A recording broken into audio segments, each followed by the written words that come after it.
నమస్తే, welcome to reflection Bharat. నేను మీ అమోఘ్ దేశపతి.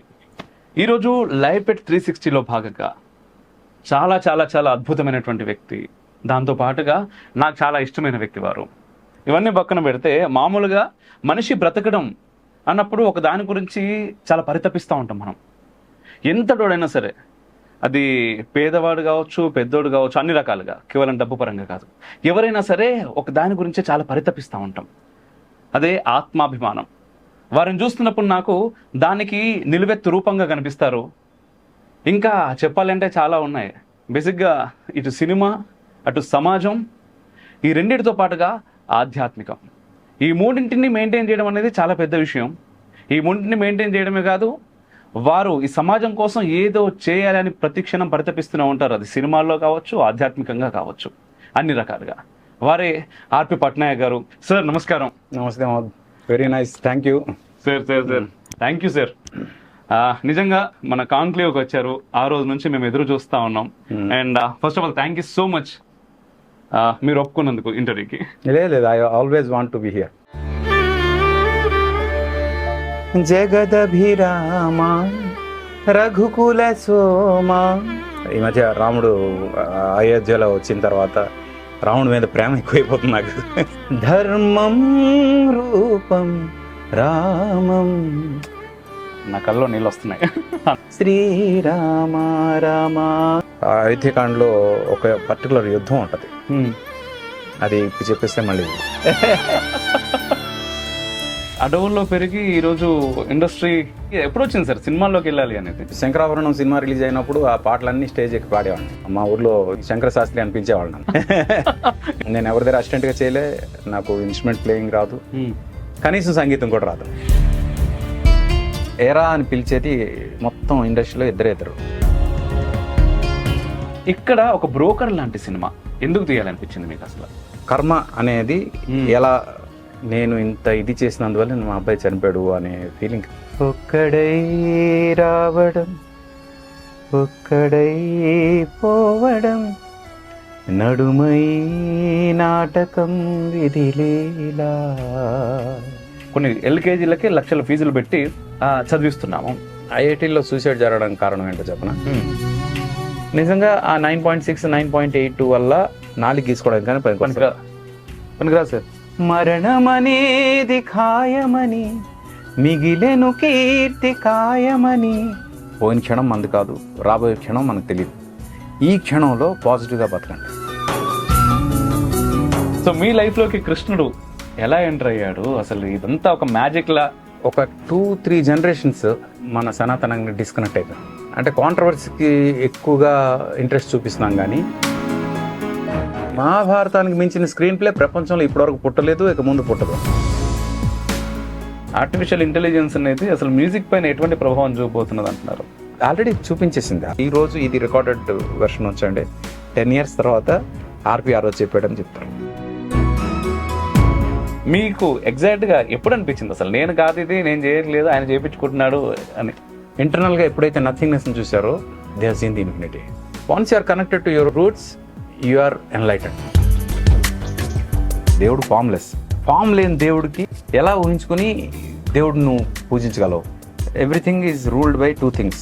ఒకటి పర్సెప్షన్, ఇంకోటి ఈగో. ఈగో లేకుండా ఏ మనిషి లేడబ్బా. ఎవడైనా నాకు ఈగో లేదన్నాడంటే ఆడే అందరికన్నా ఈగో ఇష్టం నాకు. ఇప్పుడు చాలా మంది దేవుణ్ణి చూపించండి అంటుంటారు సార్. అవసరం ఏంది? నువ్వు ఎవడు అసలు? నీ గురించి అదే కదా, మనం ఎంత, దాంట్లో మన బతికెంత, మనం ఎంత. మనసు చంపుకుని ఏ పని చేయొద్దు, అంతకన్నా పెద్ద నేరం ఇంకోట్లేదని నా ఫీల్. ఇప్పుడు మీరు అలా ఏం చేయలేదు? చిరుగాలి వీచనే, చిగురా సరే పెనే. ఆల్రెడీ ఆడియన్స్ బోర్ అయిపోయి సగంలోనే. ఆడియన్స్ అస్సలు బోర్ అవరు, చూడండి మీరు. అంటే ఇలాంటి దగ్గరికి వచ్చినప్పుడే ఇవన్నీ ఓపెన్ అవుతాం. అయ్యో, వేరే చోట అవ్వలేదు.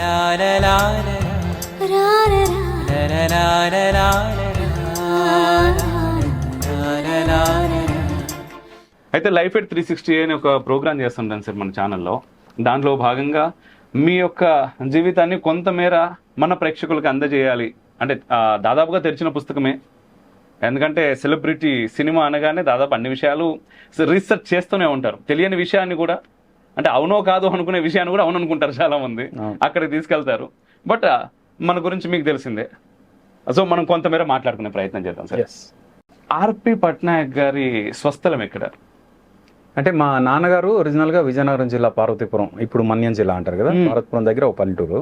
ఓకే. అక్కడ చదువుకుంటూ మేరంగి అనే ఒక ఊర్లో చదువుకుని అక్కడ 10th క్లాస్ అయిపోయిన తర్వాత ఒరిస్సాలో జైపూర్ అనే ఒక ఊరికి ఉద్యోగం కోసం వచ్చారనమాట.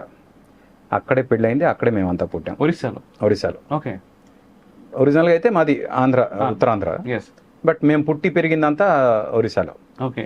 జైపూర్ అనే ఊర్లో పుట్టి అక్కడ నుంచి రాయగడ, గుణపూరు, మళ్ళీ రాయగడ, డిగ్రీ వరకు ఆ 3 ప్లేసుల్లోనే ఉన్నాం. నాన్నగారి పేరు సార్? నాన్నగారి పేరు జానకేశ్వరరావు. అమ్మగారి పేరు? లక్ష్మి. వారు ఏం చేస్తుండేవారు? నాన్నగారు ఫారెస్ట్ రేంజ్ ఆఫీసర్. ఓ. ఇంకా ఆయన అడవుల్లో ఉన్నారు కాబట్టి మేమంతా అడవుల్లోనే పెరిగాం. ఓకే. బట్ అడవుల్లో పెరిగి ఈరోజు ఇండస్ట్రీ వ్యవస్థ అసలు ఎప్పుడు వచ్చింది సార్ సినిమాల్లోకి వెళ్ళాలి అనేది? చిన్నప్పటి నుంచి సినిమాలు అంటే చాలా ఇష్టం. ఆహా. చిన్నప్పటి నుంచి, చాలా చిన్నప్పటి నుంచి. ఓకే. ఓకే. ఓకే. మొదటి ప్రయత్నం అంటే ఫస్ట్ ఒకటి ఉంటుంది కదా సార్, ఏదైనా అంటే ఇష్టం ఉండడం వేరు, రావాలి అనుకోవడం వేరు, రావటం అనేది సాహసం. అంటే ముఖ్యంగా ఇండస్ట్రీకి. అండ్ ఇప్పటితో పోలిస్తే మీరు వచ్చినప్పుడు ఇంకా పెద్ద సాహసమే. ఎందుకంటే ఈ రోజుల్లో ఏది లేకుండా మొబైల్లో షూట్ చేసి అట్లీస్ట్ యూట్యూబ్ ఇంత అనుకూలంగా ఉంది అండ్ సోషల్ మీడియా ప్లాట్ఫామ్స్ ఉన్నాయి కాబట్టి ప్రతి ఒక్కళ్ళు ఇన్ఫ్లుయెన్సర్స్ ఈరోజు. ఏది కాకుండా ఇన్ఫ్లుయెన్సర్ అయిపోతారు. కానీ ఆ రోజుల్లో సినిమా అంటే సినిమా మాత్రమే, తెర మీద కనిపించడం చాలా పెద్దది అది. అండ్ చాలా పెద్ద సాహసం కావాలి, ఇంట్లో కావచ్చు, మీకు కావచ్చు. అంత రావాలి అని ఎందుకు అనిపించింది అసలు? అంటే చిన్నప్పటి నుంచి నాకు ఈ శంకరాభరణం సినిమా రిలీజ్ అయినప్పుడు ఆ పాటలన్నీ స్టేజ్ ఎక్కి పాడేవాడిని. మా ఊర్లో జైపూర్లోని శంకర శాస్త్రి అనిపించేవాళ్ళు నన్ను. ఇది బాగుంది. అప్పటి నుంచి ఇంట్రెస్ట్ బాగా, చిన్నప్పటి నుంచి బాలుగారి పాటలు వినడం, ఇళయరాజా గారి పాటలు వినడం, ఆర్డి బర్మన్, కిషోర్ కుమార్ పాటలు వినడం, ఇంకా అది ఒక లైఫ్లో అది ఒక పార్ట్. జైపూర్లో రేడియో స్టేషన్ ఉండేది. అక్కడ రేడియో స్టేషన్లో ఒరియాలో ప్రోగ్రామ్స్ ఇచ్చేవాడిని నేను. అంటే మా స్కూల్ తరఫున వెళ్ళి పాటలు పాడేవాళ్ళం. ఆ ఎక్స్పీరియన్స్లు అన్నీ ఉన్నాయన్నమాట. అయితే ఆంధ్ర యూనివర్సిటీలో నేను ఎంఎస్సీ చేశాను. అంటే అక్కడ ఒరిస్సాలో డిగ్రీ అయిపోయిన తర్వాత ఆంధ్ర యూనివర్సిటీలో ఎంఎస్సీ చేశాను. ఎంఎస్సీ చేస్తున్నప్పుడు మాకు క్లాస్మేట్స్ హాస్టల్లో ఉండేవాళ్ళం కదా, హాస్టల్లో ఇంకా టైంపాస్, నేను పాడడం ఇవన్నీ టైంపాస్ అనమాట.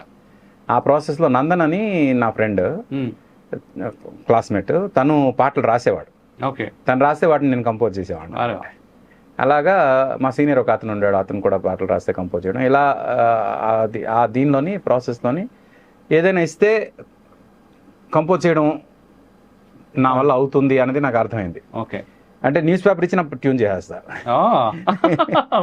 అది ఎక్కడో తెలియని ఒక టాలెంట్ అనిపించింది. బట్ తర్వాత తెలిసింది అదేంటని. బట్ ఆ టైంలో నేను మ్యూజిక్ డైరెక్టర్గా డెఫినెట్గా ట్రై చేస్తే సక్సెస్ అవ్వగలను అని ఒక నమ్మకం అనమాట. మోర్ దెన్ దట్ నాకు థాట్ ప్రాసెస్ కొంచెం ఏదో అందరూ ఆలోచించేది కాకుండా కొంచెం హట్కే ఆలోచించడం అలవాటు. అది అర్థం అవుతుంది మిమ్మల్ని చూసే వాళ్ళందరికీ. అలాగా సినిమా డైరెక్టర్ అవ్వాలని ఒక థాట్ ఉండేది. అయితే ముందు మ్యూజిక్ డైరెక్టర్గా ఒక స్కిల్ ఉంది కాబట్టి దీన్ని ఫస్ట్ ట్రై చేసి పోతే మ్యూజిక్ డైరెక్టర్ అవ్వాలంటే ఆ టైంలో కనీసం 12 years ఒక music director, senior music director దగ్గర అసిస్టెంట్గా చేయాలి.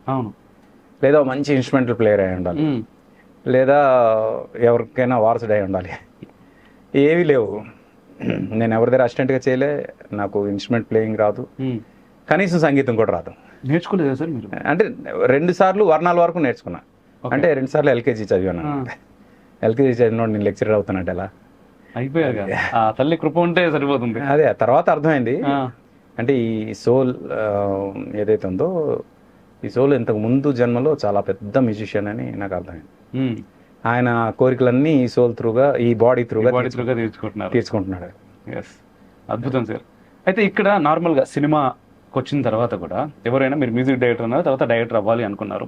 మీ సామాజిక నేపథ్యం మీరు చూసినట్లయితే చిన్నప్పటి నుంచి కొంత అడవులకు దగ్గరగా, అంటే వాతావరణానికి, నేచర్కి దగ్గరగా పెరిగారు. బాగా చదువుకున్నారు. ఎంఎస్సీ అంటే ఆ రోజుల్లో మామూలు విద్య కూడా కాదు.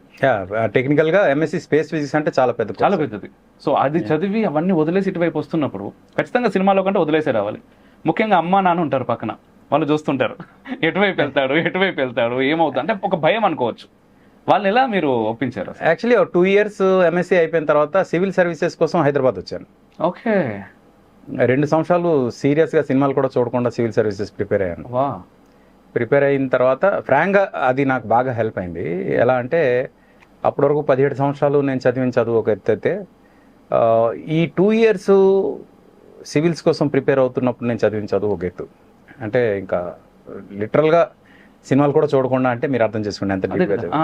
దట్ సివిల్స్ చదివేటప్పుడు అంటే ఇప్పుడు సైన్స్ చదువుతున్నప్పుడు ఏంటంటే సైన్స్ చదివే వాళ్ళకి ఒక గర్వం ఉంటుంది, సైన్సే అంతా, సైన్స్ కాకుండా ప్రపంచంలో ఏం లేదు అని.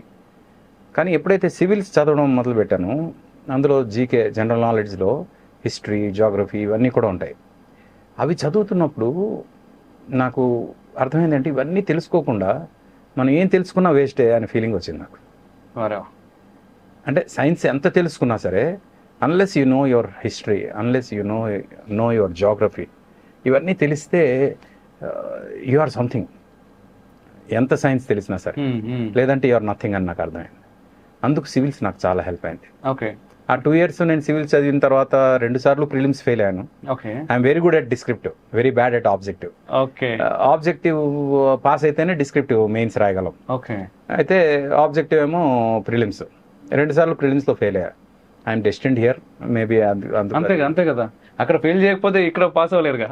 అదే సూపర్. అయితే అక్కడ నుంచి వచ్చారు, వచ్చిన తర్వాత music director, cinema. Okay, cinema అనుకున్నా కూడా ఒక కమర్షియల్ యాంగిల్ కావాలి అని ఆలోచించేటటువంటి రోజులు. అప్పుడు కాదు ఇప్పుడు కాదు, ఎప్పుడైనా సరే సినిమా అంటేనే కమర్షియల్ అని అందరూ భావిస్తుంటారు, దానికోసం అందరినీ వాడుకుంటారు కూడా. అది తప్పు కూడా కాదు కొన్ని సందర్భాల్లో. అయితే ఇక్కడ ఒక బ్రోకర్ లాంటి సినిమా ఎందుకు తీయాలనిపించింది మీకు అసలు? అంటే ఎప్పటి నుంచో ఉంది కరప్షన్ మీద ఒక సినిమా చేయాలి అని. అయితే థాట్ అయితే నేను అంటే కరప్షన్ మీద సినిమా చేయాలనుకున్నాను, కథ ఏం అనుకోలే. మా కజిన్ ఒక అతను ఫోన్లో మాట్లాడుతూ ఎవరో ట్రాన్స్ఫర్ గురించి మాట్లాడుతున్నాడు ఫోన్లో. మాట్లాడుతూ మీరు చేయలేకపోతున్నారు వదిలేయండి, నాకు తెలిసిన పవర్ బ్రోకర్ ఉంటారు, నేను వాళ్ళతో చేయించుకుంటాను అన్నాడు. నాకెందుకు ఆ పవర్ బ్రోకర్ అనే పదం బాగా నచ్చింది. పవర్ బ్రోకర్, ఆయన అలా ఫోన్లో మాట్లాడుతూ నేను ఆలోచిస్తున్నా, పవర్ బ్రోకర్ అనేవాడు ప్రొటగనిస్ట్ అయితే ఎలా ఉంటుంది, అతనే కథానాయకుడు అయితే ఎలా ఉంటుంది, నేను అనుకుంటున్న కరప్షన్ మీద సబ్జెక్టు ఇతన్ని బేస్ చేసుకుని చేస్తే ఎలా ఉంటుంది అని అలా ఆలోచిస్తుంటే పావుగంటలో కథ వచ్చింది. ఇంకా అంతే, మా టీంతో కూర్చొని ఇంకా స్క్రీన్ ప్లే చేశారు, రెడీ చేసి. మీరు ఆ కథ అంటే పవర్ బ్రోకర్ అనేది మీ బ్రెయిన్లో పడ్డ తర్వాత సినిమా రిలీజ్ అవ్వడానికి ఎంత టైం పట్టింది సార్? ఒక 6 months పెట్టండి. 6 monthsలో రిలీజ్ కూడా అయిపోయిందా? రిలీజ్ అయిపోయిన తర్వాత మీ ఏంటి మీ ఆ రోజు ఉన్నటువంటి మీ ఎక్స్పీరియన్స్? అంటే ఫస్ట్ సెన్సార్ అయినప్పుడు, సెన్సార్లో మాకు తెలిసిన ఒక ఆవిడ ఉన్నారు. ఆవిడ సినిమా చూసి బయటకు వచ్చి, నేను ఇప్పటివరకు చాలామందికి టిప్స్ ఇచ్చేదాన్ని, ఈ సినిమా చూసిన తర్వాత I promise I'm not going to do that అంతే. The first reaction of the first audience అనమాట. అక్కడ నుంచి నాకే ఇలా ఉంది అది. అక్కడ నుంచి బ్రోకర్ కొన్ని వందల మంది జీవితాలు మార్చింది, కొన్ని వందల మంది జీవితాలు. ఒక భీమవరం దగ్గర ఒక ఊరు ఉంది. ఆ ఊర్లో ఒక అతను వడ్డీ వ్యాపారం చేస్తాడు. చాలా ష్రూడ్ వడ్డీ వ్యాపారం అన్నమాట. ఎవరైనా బాకీ తిరిగి కట్టకపోతే లిటరల్గా లేడీస్తో కూడా మిస్బిహేవ్ చేసేంత ష్రూడ్ అతను. అతనికి నా ఫ్రెండ్ ఒక అతను కీబోర్డ్ ప్లేయరు, అతను ఈ బ్రోకర్ సినిమా సీడీలో చూశాడు. అప్పటివరకు తను బెంగళూరులో ఉండేవాడు, తను బ్రోకర్ సినిమా చూసే అవకాశం లేదు. తను ఈ భీమవరం పక్కన ఊరికి వచ్చినప్పుడు, వాళ్ళ ఊరు వచ్చినప్పుడు సీడీలో ఈ బ్రోకర్ సినిమా చూశాడు మా ఫ్రెండ్. చూసి ఈ సినిమా వీడికి చూపిస్తే బాగుంటుంది అని, తన ఫ్రెండ్ అన్నమాట అతను. వడ్డీ ఇతను కూడా, ఈ ఫ్రెండ్ కూడా అతను చాలా సందర్భాల్లో వడ్డీకి డబ్బులు ఇచ్చాడు. ఓకే. అయితే ఏరా అనుకునే ఫ్రెండ్స్ అతనికి సీడీ ఇచ్చాడు, ఈ సినిమా చూడు అని. సీడీ అంటే పైరేటెడ్ సీడీయే, బట్ ఆ సీడీ తీసుకుని రాత్రి 12 వాళ్ళ ఆవిడ ఫోన్ చేసింది నా ఫ్రెండ్కి. మీ ఇద్దరి మధ్యలో ఏం జరిగింది? మా ఆయన ఏడుస్తూనే ఉన్నాడు అంటే, ఏం జరగలేదు, ఏం మాట్లాడలేదు. లేదు ఏదో జరిగింది, ఆయన ఏడుస్తున్నాడు, నేను కంట్రోల్ చేయలేకపోతున్నాను. ఏంటి అంటే, లేదు ఇప్పుడు వస్తారంటే ఈ నైట్ టైం కరెక్ట్ కాదు కదా, ఈ నైట్ టైం నేను మార్నింగ్ వస్తాలే. లేదు రండి అంటే, లేదు ఈ నెలలే. మళ్ళీ మార్నింగ్ 4 o'clock ఫోన్ చేసి, మీరు రండి, ఆయన ఇంకా ఏడుస్తున్నాం అంటే, ఇంకా 4 o'clock అన్నప్పుడు ఇంకా తప్పనిసరి పరిస్థితిలో 4-4:30 ఆ టైంలో వాళ్ళ ఇంటికి వెళ్ళేసరికి అతను ఇంకా ఏడుస్తున్నాను. ఏంటంటే బ్రోకర్ కొడుకు చనిపోతాడు. చనిపోయిన తర్వాత అతనికి అంటే కర్మ అనేది ఎలా నీకు పే చేస్తుంది అనేది ఆ కాన్సెప్ట్లో ఉంది. అది తన కనెక్ట్ అయ్యాడు. వాళ్ళ అబ్బాయి చనిపోయాడు అన్నమాట. ఏదో ప్రాసెస్లో ఎప్పుడో ముందే చనిపోయాడు. వాళ్ళ అబ్బాయి గుర్తొచ్చాడు. విషయం అప్పుడు అర్థమైంది ఆయనకి. తను సినిమాకి ఆ బ్రోకర్ క్యారెక్టర్కి తనకి కనెక్ట్ చేసుకుని వాళ్ళ అబ్బాయి చనిపోయిన దానికి ఆ సీన్స్ని కనెక్ట్ చేసుకుని నేను ఇంత ఇది చేసినందువల్ల మా అబ్బాయి చనిపోయాడు అనే ఫీలింగ్కి తను వచ్చి ఆ తర్వాత తను టెంపుల్స్లో అన్నదానం చేయడం ఇవన్నీ మొదలుపెట్టి వడ్డీలు తెప్పడం మానేశాడు. అంటే some times we never know. అంటే అలాంటి చాలా మందికి చాలా ఇంపాక్ట్ క్రియేట్ చేసింది ఆ సినిమా. ఖచ్చితంగా సార్.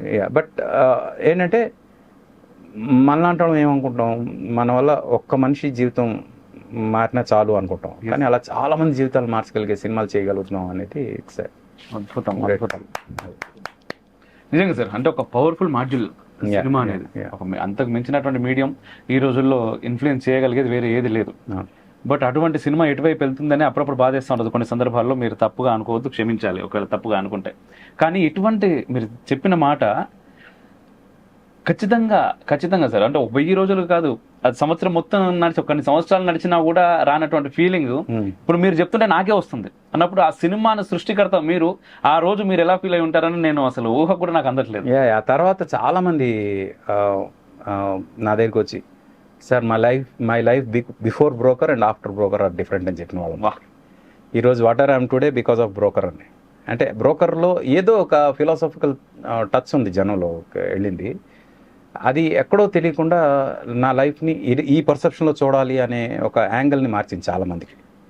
అదే ఇప్పుడు మీరు చెప్తున్నప్పుడు ఆటోమేటిక్గా అక్కడ కర్మ గురించి మాట్లాడుతున్నారు మీరు. అటు తిరిగినా ఎటు తిరిగినా everything depends on that only. అంతే కదా. సో ఇప్పుడు కర్మ అనగానే నాకు కృష్ణుడు గుర్తుకొచ్చేస్తాడు. కృష్ణుడి గురించి మాట్లాడడానికి ఇంకా సమయం ఉంది కానీ వచ్చేసాడు సార్ ముందుగానే. సో మీ లైఫ్లోకి కృష్ణుడు ఎలా ఎంటర్ అయ్యాడు అసలు? ఇదంతా ఒక మ్యాజిక్ లా. నేను ఫస్ట్ మీరు భగవద్గీత రిలీజ్ చేసినప్పుడే మాట్లాడాము యాక్చువల్గా మీతో. సార్ ఒక్కసారి ఒక ఇంటర్వ్యూ అనగానే కొంత సమయం తర్వాత చేద్దాం అన్నారు. అది 1 మిలియన్, 2 మిలియన్లు, 3 మిలియన్లు, ఇప్పుడు 5 మిలియన్లు దాటి 6 మిలియన్ కూడా అయిపోతుంది. 6 దగ్గరలో ఉంది. 6 మిలియన్లు కూడా అయిపోతుంది. ఇంకా ఎక్కువ మందికి వెళ్ళాలి. అంటే ఎక్కువ మందికి రీచ్ అవ్వాలంటే మీలాంటి వాళ్ళే రీచ్ చేయాలి. నా ఫీలింగ్ చెప్పనా ప్లీజ్. అంటే ఇప్పుడు 6 మిలియన్ చూసారంటే ఆ 6 మిలియన్ జనంకే భగవద్గీత తెలుసు నేను రిలీజ్ చేసినట్టు. మనకి ఇక్కడ 10 కోట్ల మంది ఉన్నారు. అవును. 6 మిలియన్ అంటే కేవలం 60 లక్షల మందే. దానిలో రిపీట్గా విన్నోళ్ళు చాలా మంది ఉన్నారు. అంటే 30 లక్షల మందికి తెలుసు ఈ భగవద్గీత రిలీజ్. 10 కోట్ల మందిలో అంటే చాలా తక్కువ మందికి తెలుసు. నేను ఇప్పుడు ఘంటసాల గారి భగవద్గీత ఉంది, అది ఇంచుమించు అందరికీ తెలుసు. అలాగా అందరికీ ఈ భగవద్గీత ఎప్పుడైతే తెలుస్తుందో, అందరూ ఎప్పుడైతే వినాలనుకుంటారో అప్పుడు అంటే థ్యాంక్ఫుల్లీ అంటే భగవద్గీత అనగానే అందరూ ఎవరో చనిపోతే పెడతారు ఇలాంటి ఫీలింగ్ నుంచి ఈరోజు 82% యూత్ ఈ భగవద్గీత వింటున్నారు. యూత్ అంటే ఇప్పుడు మీకు కావాలంటే స్ట్రాటజీ ఇది చూపిస్తారు స్టాటిస్టిక్స్. 82% యూత్. మిగతా 18% ఓల్డ్ పీపుల్, యంగ్ కిడ్స్ వింటున్నారు. అంటే నేను అనుకున్న టార్గెట్ అదే. ఎందుకు శ్లోకాలు పెట్టలేదని చాలా మంది నన్ను నిలదీస్తున్నారు. శ్లోకాలు పెడితే ఇప్పుడు స్వైపింగ్ యుగంలో జస్ట్ లైక్ దట్ వాళ్ళకి అర్థం కావట్లేదంటే అలా స్వైప్ చేసేస్తారు. వాళ్ళు స్వైప్ చేయకూడదు, వాళ్ళు చూడాలి. అంటే ఏం చేయాలి? వాళ్ళకి అర్థమయ్యే లాంగ్వేజ్లో ఫస్ట్ భగవద్గీత అర్థమయ్యేటట్టు చెప్తాం ఫస్ట్. తర్వాత వాళ్ళకి అర్థమైన తర్వాత భగవద్గీత ఎంత గొప్పదా అని అప్పుడు శ్లోకాలతో వాళ్ళు వినడానికి వేరే మాధ్యమాలు చూసుకోవచ్చు. బట్ ఫస్ట్ వాళ్ళు ఒక ఇంట్రెస్ట్ క్రియేట్ చేయడానికి మాత్రం భగవద్గీత ఇలాగే వెళ్ళాలి అని నేను ఫిక్స్ అయ్యి చేసింది ఇది. అసలు ఎందుకు వెళ్ళాలనుకున్నారు సార్? ఇదంతా పక్కన పెడదాం. భగవద్గీత, కృష్ణుడు, ఇదంతా మీరు మరి అసలు మీకు ఎక్కడ కనెక్ట్ అయింది? ఇది జనాలకు చెప్తే వాళ్ళకి ప్రయోజనం అని ఇప్పుడు మీ మాటల్లో మీ తపన నాకు ఇప్పుడు కాదు, భగవద్గీత మీరు మొదలుపెట్టినప్పటి నుంచి మీ తపన నాకు అది క్లియర్గా కనబడుతుంది. ఇది జనాల లోపలికి వెళ్ళాలి, దాంట్లో మీకు వచ్చేది ఏం లేదు. దేని మీద ఇన్వెస్ట్ చేసేటటువంటి టైం మీరు దేని మీద ఇన్వెస్ట్ చేసినా కమర్షియల్గా కావచ్చు, పేరు పరంగా కావచ్చు, మీకు వచ్చేది మీకు వస్తుంది. ఎందుకంటే ఆల్రెడీ మీకంటూ ఒక స్థాయి ఉన్నది, ఒక స్థానం ఉన్నది ఇండస్ట్రీలో కూడా.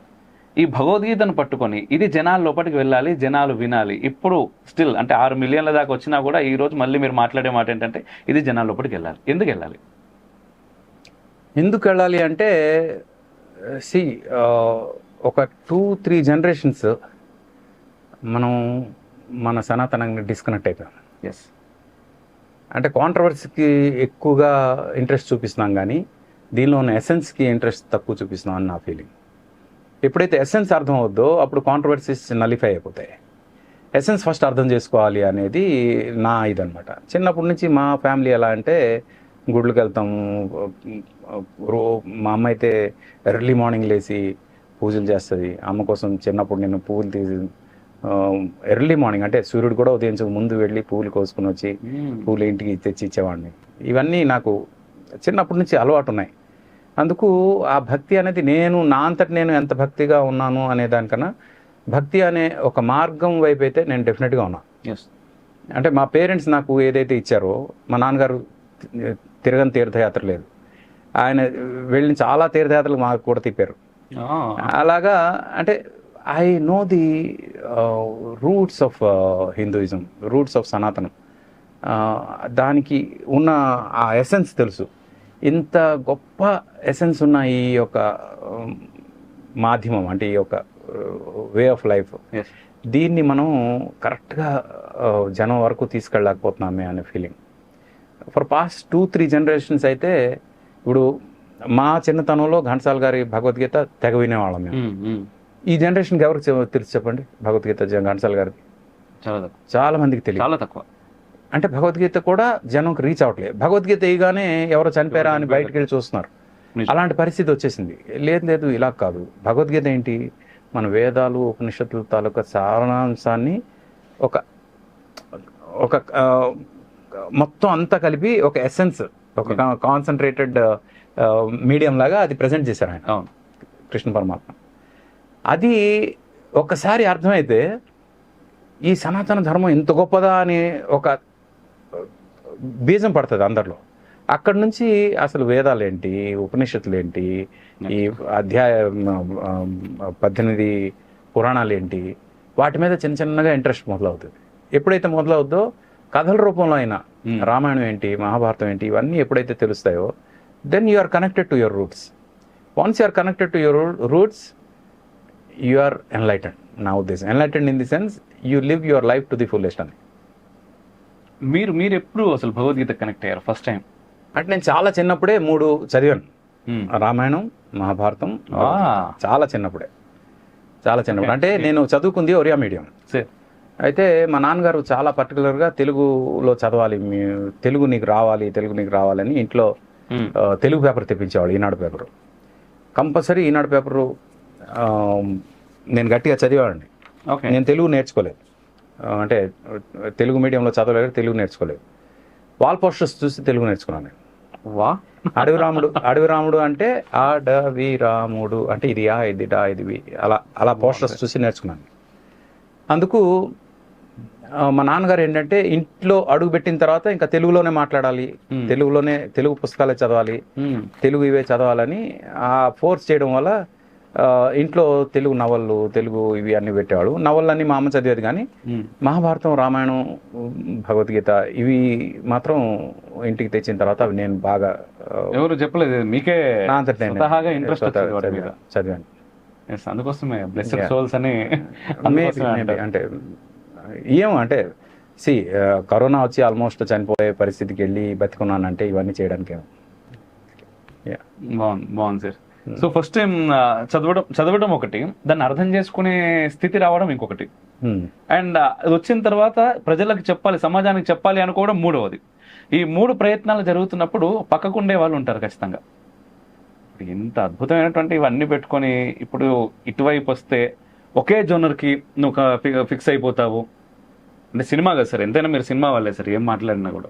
ఇప్పుడు ఒక సినిమా వ్యక్తిగా, అంత అద్భుతమైనటువంటి నేమ్ ఉన్న వ్యక్తిగా మీరు ఇటువైపు వస్తే కేవలం ఇది హిందుత్వము, భగవద్గీత, ఒకే జనాలు ఒక దానికి ఫిక్స్ అయిపోతావు, అవసరమా అనేవాళ్ళు కూడా ఉంటారు కదా, ఇప్పటికీ ఉంటారు నాకు తెలిసి. అంటే నేను సినిమాలు కూడా చేస్తున్నాగా, నేను సినిమాలు ఆపేసి పూర్తిగా దీని మీద ఉంటే డెఫినెట్గా అది మళ్ళీ ఇంకా ఎక్కువ ప్రాబ్లం వస్తుంది కదా. కాదు, దాని టైం దానిదే, దేని టైం దీనిదే. ఇప్పుడు నా ఎగ్జాంపుల్ చెప్తాను సింపుల్. ఏంటంటే నేను I'm music director, I'm singer, I'm writer, I'm director, I'm actor, ఇవన్నీ చేస్తున్నా కదా. అందరూ అడుగుతారు మీరు ఒకే మనిషి ఇన్ని ఏం చేస్తున్నారండి. నేను ఒక సినిమా గురించి మాట్లాడుతున్నాను. I'm doing only for movies. మిగతా వాళ్ళు అంటే సినిమా కాకుండా స్టాక్ మార్కెట్, రియల్ ఎస్టేట్ ఇలా చేస్తారు కదా, వాళ్ళు మల్టీ టాస్కింగ్. నేను ఒకటే చేస్తున్నా, సినిమా మాత్రమే చేస్తున్నా. ఎలా అయితే నేను ఒకే సినిమాలో ఇన్ని డిపార్ట్మెంట్స్ చేయగలుగుతున్నాను, అలాగే నా ఒకే లైఫ్లో నేను నాకు కావాల్సినవన్నీ ఛానలైజ్ చేసుకోగలనని నాకు నమ్మకం. ఇప్పుడు సినిమా ఒక ఛానల్, నా తల్లిదండ్రులు నాకు నేర్పించిన కల్చర్ నెక్స్ట్ జనరేషన్ సొసైటీకి వెళ్ళాలి అనేది ఒక ఛానల్. అంతే, అంతకుమించి ఇంకేం లేదు. Super sir. అయితే దీంట్లో భాగంగా తులసీదళం అనే ఒక సినిమా కూడా వచ్చింది మధ్యలో, రైట్? అంటే చాలా డిఫరెంట్. ఇప్పుడు బ్రోకర్ కావచ్చు, అంటే మీరు తీసిన సినిమాలు ఒక్కొక్కటి చూస్తే ఒక్కొక్కటి ఒక్కో రకంగా ఉంటుంది. దానిలో ఈ తులసీదళం ఇంకొక రకంగా ఉంటుంది. సరదాగా ఇన్స్పైర్ అయ్యారు అసలు? లేదు, సరదాగా చేయాలనిపించింది. లాస్ వెగాస్ అని ఒక ఊరు ఉంది అమెరికాలో. ఓకే. రాత్రి పూట కూడా చాలా బ్రైట్గా ఉంటుంది అది. ఓకే. అంటే దెయ్యం అంటే అంతా ఘోష్లు, బ్లాక్, డార్క్నెస్ లోనే చూపిస్తారు కదా. బ్రైటెస్ట్ ప్లేస్ లో దెయ్యాలు చూపిస్తే ఎలా ఉంటుంది అన్న ఫీలింగ్ తో చేసిన సినిమా అది. అంతే, అంతకుమించి ఇంకేం లేదు. వేరే ఎక్స్పీరియన్స్ లాంటివి ఏం లేవు, ఓన్లీ సినిమా ఎక్స్పీరియన్స్ ద్వారానే సినిమా. నాకు హర్రర్ అంటే చాలా ఇష్టం. ఓకే. నాకు ఇప్పుడు కూర్చొని ఒక 10 హర్రర్ కథలు చెప్పమంటే ఇప్పుడు క్రియేట్ చేసి చెప్పగలను. అంత ఇష్టం నాకు. ఓకే, బాగుంది. అండ్ అంటే మళ్ళీ ఒకసారి పేరెంట్స్ దగ్గరికి వెళ్దాం సార్. ఖచ్చితంగా అప్పుడు అనుకున్నాం కదా మనం ఎంఎస్సి అంత బాగా చదివిన తర్వాత మీరు ఇటు వస్తున్నప్పుడు ఒక భయం ఉంటుంది అని. ఆ భయం ఎంత త్వరగా పోగొట్టారు మీరు? అంటే ఫ్రాంక్గా ఒక 2 years టైం అడిగాను నేను. అంటే సివిల్స్ నేను ఇంకా చేయట్లేదు అని ఫిక్స్ అయిన తర్వాత సినిమాలో ట్రై చేస్తానని అన్నప్పుడు మా నాన్నగారు కొంచెం టెన్షన్ పడ్డారు. అప్పుడు ఒక 2 years టైం ఇవ్వండి, నేను I will prove my self అన్న. ఆ 2 yearsలో ఇట్ హ్యాపెండ్. అంతే. బాగుంది సార్. అండ్ ఇంకోటి, మహాభారతం గురించి మీరు మాట్లాడుతూ చాలా అద్భుతమైనటువంటి స్క్రీన్ ప్లే ఇది అన్నది నేను 2-3 సందర్భాల్లో విన్నాను మీ దగ్గర నుంచి. ఎందుకు అలా అనిపిస్తుంది మహాభారతం విషయం? మహాభారతానికి మించిన స్క్రీన్ ప్లే ప్రపంచంలో ఇప్పటివరకు పుట్టలేదు, ఇక ముందు పుట్టదు. అంతవరకు నేను గ్యారెంటీ చెప్తాను. అదే ఈ స్టేట్మెంట్ నేను విన్నాను. అంటే it's a truth, universal truth. Okay. దాని గురించి అంటే ఎక్కడ మొదలవుద్ది మహాభారతం, ఎక్కడ ఎండ్ అవుద్ది? మీరు ఎక్కడో ఆది పర్వంలో ఫస్ట్ చాప్టర్స్లో ఉన్న ఒక క్యారెక్టర్ సడన్గా యుద్ధంలో కనిపిస్తాడు, భీష్మపర్వంలో కనిపిస్తాడు. అసలు భీష్మపర్వం వచ్చేసరికి కొన్ని 100 కథలు అయిపోతాయి. అప్పుడు సడన్గా ఈ క్యారెక్టర్ వచ్చాడంటే అక్కడ మర్చిపోయిన క్యారెక్టర్ మళ్ళీ ఇక్కడ తీసుకురావడం అంటే అంత ఈజీ కాదు. మళ్ళీ అదే అథెంటిసిటీతో అవన్నీ ఎంత ఇన్డెప్త్ స్క్రీన్ ప్లే నాలెడ్జ్ లేకపోతే అవన్నీ వస్తాయని నా ఫీలింగ్. సార్, అయితే ఇంతసేపు నాకు చాలా కొద్దిసేపే, బట్ ఇంతసేపు ఇంటర్వ్యూ వాళ్ళకి చాలా పెద్దగా అనిపిస్తుంది. ఎందుకు అంటే ఆర్పి గారిని కూర్చోబెట్టి ఇంతసేపు మాట్లాడుతున్నారు, ఒక పాట లేకుండా, ఏంటిది అని చెప్పి నా మనసు కూడా కోరుకుంటుంది ఆటోమేటిక్గా. మీరు పాడితే ఒకటి వినాలి డైరెక్ట్గా అని. ఎందుకంటే మేము ఎప్పుడూ వింటూనే ఉంటాం, బట్ డైరెక్ట్గా వినలేదు సార్ ఎప్పుడు. ఏదైనా ఒక చిన్న పల్లవి మా కోసం. ఈ మధ్య కే మ్యూజిక్ అని ఒక ప్లాట్ఫామ్లో నేనే రాసి కంపోజ్ చేసిన ఒక సాంగ్, రాముడి మీద ఒక సాంగ్. ఈ మధ్య రాముడు అయోధ్యలో వచ్చిన తర్వాత రాముడి మీద ప్రేమ ఎక్కువైపోతుంది నాకు. అయితే ఒక సాంగ్ కంపోజ్ చేసి రిలీజ్ చేసాం. అది పిబరే రామరసం, పిబరే రామరసం, రసనే పిబరే రామరసం, నీ నామం మధురం, నీ ధామం సుచిరం,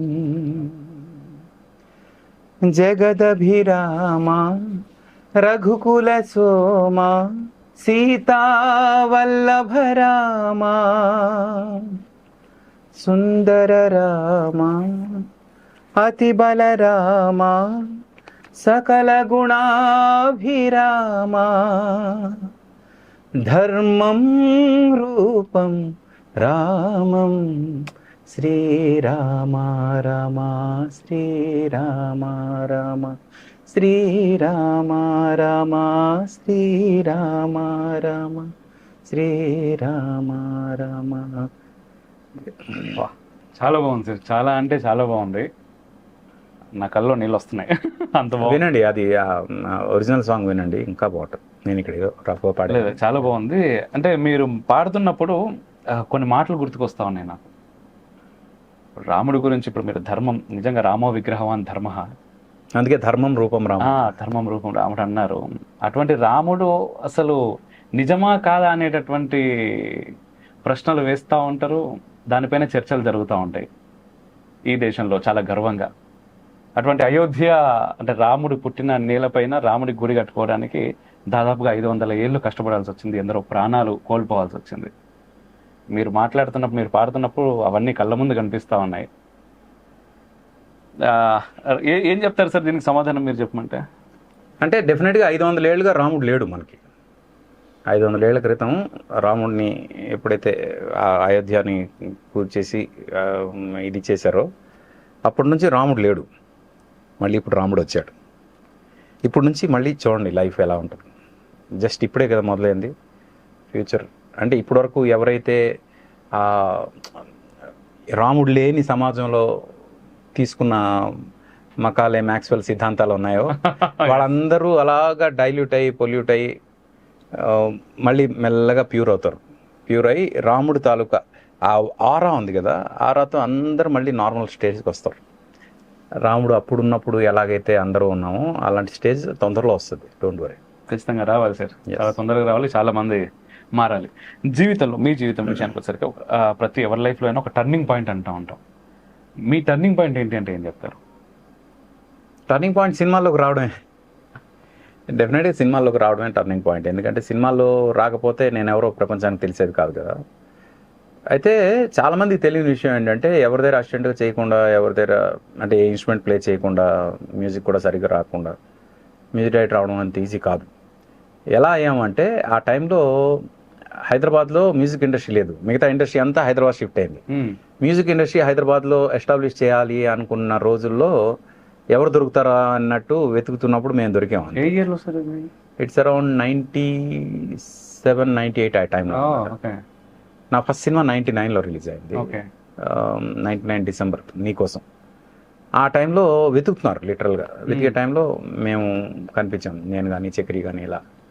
అండ్ అంటే సరిగ్గా మేము అవకాశం కోసం చూస్తున్నప్పుడు డోర్ నాక్ చేసినట్టు అనమాట. అది దాన్ని అంటే అవకాశం రావడం ఇంపార్టెంట్ కాదు, దాన్ని సద్వినియోగపరచుకోవడం చాలా. నీకోసం అసలు బీభత్సమైన ఆడియో హిట్ కదా సార్ అది. నీకోసం తర్వాత చిత్రం, అది ఇంకా అక్కడ నుంచి సమయంలో మామూలుగా కాదు. ఎక్స్పెరిమెంటల్ మ్యూజిక్ చేయొచ్చు, జనం వింటారు అనడానికి చిత్రం is a very good example. నిజం. అక్కడ నుంచి ఇంకా వెనక్కి తిరిగి చూడలేదు. చిత్రం అయితే అసలు అందరినీ ఊపింది, అది మామూలు ఊపడం కాదు. చిత్రంలో అది తేజ గారికి వెళ్తుంది క్రెడిట్. ఎందుకంటే తేజ గారు ఆయన అంటే కన్వెన్షనల్గా ఏది ఆలోచించలేదు. కుక్క కావాలి అనే దాని మీద పాట చేయొచ్చు అని ఎవడైనా ఆలోచిస్తాడు. నిజం. అది తర్వాత ఢిల్లీ నుంచి గల్లీ దాకా అని ఎవడైనా ఆలోచిస్తాడు, పారిపోతున్నది అని ఎవడైనా ఆలోచిస్తాడు. ఇవన్నీ పాట సూపర్ హిట్ ఆ సినిమాలో. ఊహల పల్లకీలో అనేది club dance song. Club dancer melody పాడుతుందా అంటే పాడదు, అయితే పాడిద్దాం. అన్ని కన్వెన్షనల్ అంటే కన్వెన్షన్స్ అన్నింటినీ బ్రేక్ చేసి చేద్దాం అనే ఉద్దేశంతో చేసిన సినిమా చిత్రం. అక్కడ నుంచి ఏదైనా మనం నమ్మి చేస్తే తప్పు లేదు అనే ఫీలింగ్ వచ్చి అక్కడ నుంచి అన్ని ఎక్స్పెరిమెంట్లు చేశాం. బాగుంది. యాక్చువల్ నా నెక్స్ట్ ప్రశ్నకి సమాధానం మీరు చెప్పారు. ఇప్పుడు మీ ఐడియాలజీని ఒక లైన్లో చెప్పండి అంటే ఏం చెప్తారు అనేది నా నెక్స్ట్ ప్రశ్న. యాక్చువల్గా మీరు దానికి సమాధానం చెప్పారు. ఇప్పుడు అంటే అందరి ఆలోచనలు ఎక్కడ ఆగిపోతాయి అక్కడ మన ఆలోచన మొదలవ్వాలని నా ఫీలింగ్. బాగుంది సార్. అలా మొదలై ఈరోజు ముందుకు వెళ్తా ఉంది. సో ఇప్పుడు నెక్స్ట్ ఏం చేయబోతున్నారు సార్? ఉన్నాయి కొన్ని లూప్ లైన్లో ఉన్నాయి, బట్ ఏది ముందు వస్తుంది ఏది తర్వాత వస్తుంది తెలియదు కాబట్టి దేనికి చెప్పలేకపోతున్నాను. అంటే I'm still working with the producers. A producer ముందు వచ్చి మనం చేద్దాం లెట్స్ గో హెడ్ అంటారు, దాన్ని బట్టి నేను చెప్తాను. ఓకే. ఇటు సినిమా వైపు ఇప్పుడు ఏంటంటే ఇక్కడ 2 కోణాలు ఉన్నాయి మళ్ళీ మీ దగ్గర. ఇటు ఆధ్యాత్మికం వైపు మాకేం అందించబోతున్నారు, దీన్ని ఖచ్చితంగా మన తరపున కూడా ఎక్కువ మందికి రీచ్ అయ్యేలాగా చూస్తున్న ప్రతి ఒక్కరు చేస్తారు, మన ఛానల్ తరపున కూడా చేస్తారు. నా ఛానల్ సబ్స్క్రైబ్ చేసుకుంటే చాలు, ఎప్పటికప్పుడు అప్డేట్ వస్తుంది. రామాయణం చేస్తున్నా ఫస్ట్. అంటే యాక్చువల్లీ మహాభారతం చేయాలని ఉంది, బట్ మహాభారతం చేసిన తర్వాత రామాయణం చేస్తే రామాయణం చెప్పకనిపిస్తుంది. అలా అని రామాయణం తక్కువేం కాదు, మహాభారతం చాలా పెద్ద సబ్జెక్ట్ కదా, ఎక్కువ కుతంత్రాలు ఇవి అవి అన్నీ ఉంటాయి దానిలో. అంత కమర్షియల్ ఎలిమెంట్స్తో ఉన్న ఇది విన్న తర్వాత రామాయణం లాంటి ఒక అంటే అలా ఒకే కథ అలా సాఫ్ట్గా వెళ్ళిపోయే కథ అది ఎంతవరకు మళ్ళీ ఇది అనిపిస్తుందా అని నా ఫీలింగ్. ఎందుకంటే నాకు చిన్నప్పుడు రామాయణం సీరియల్ చూసినప్పుడు చాలా ఇంట్రెస్టింగ్ చూసాం. తర్వాత మహాభారతం వచ్చింది. మహాభారతం చూశాక రామాయణం మళ్ళీ చూసినప్పుడు మహాభారతం ఇచ్చిన ఇంపాక్ట్ రామాయణం రాలేదు నాకు. అంటే it doesn't mean that Ramayanam తక్కువ అని నేను అంటలే.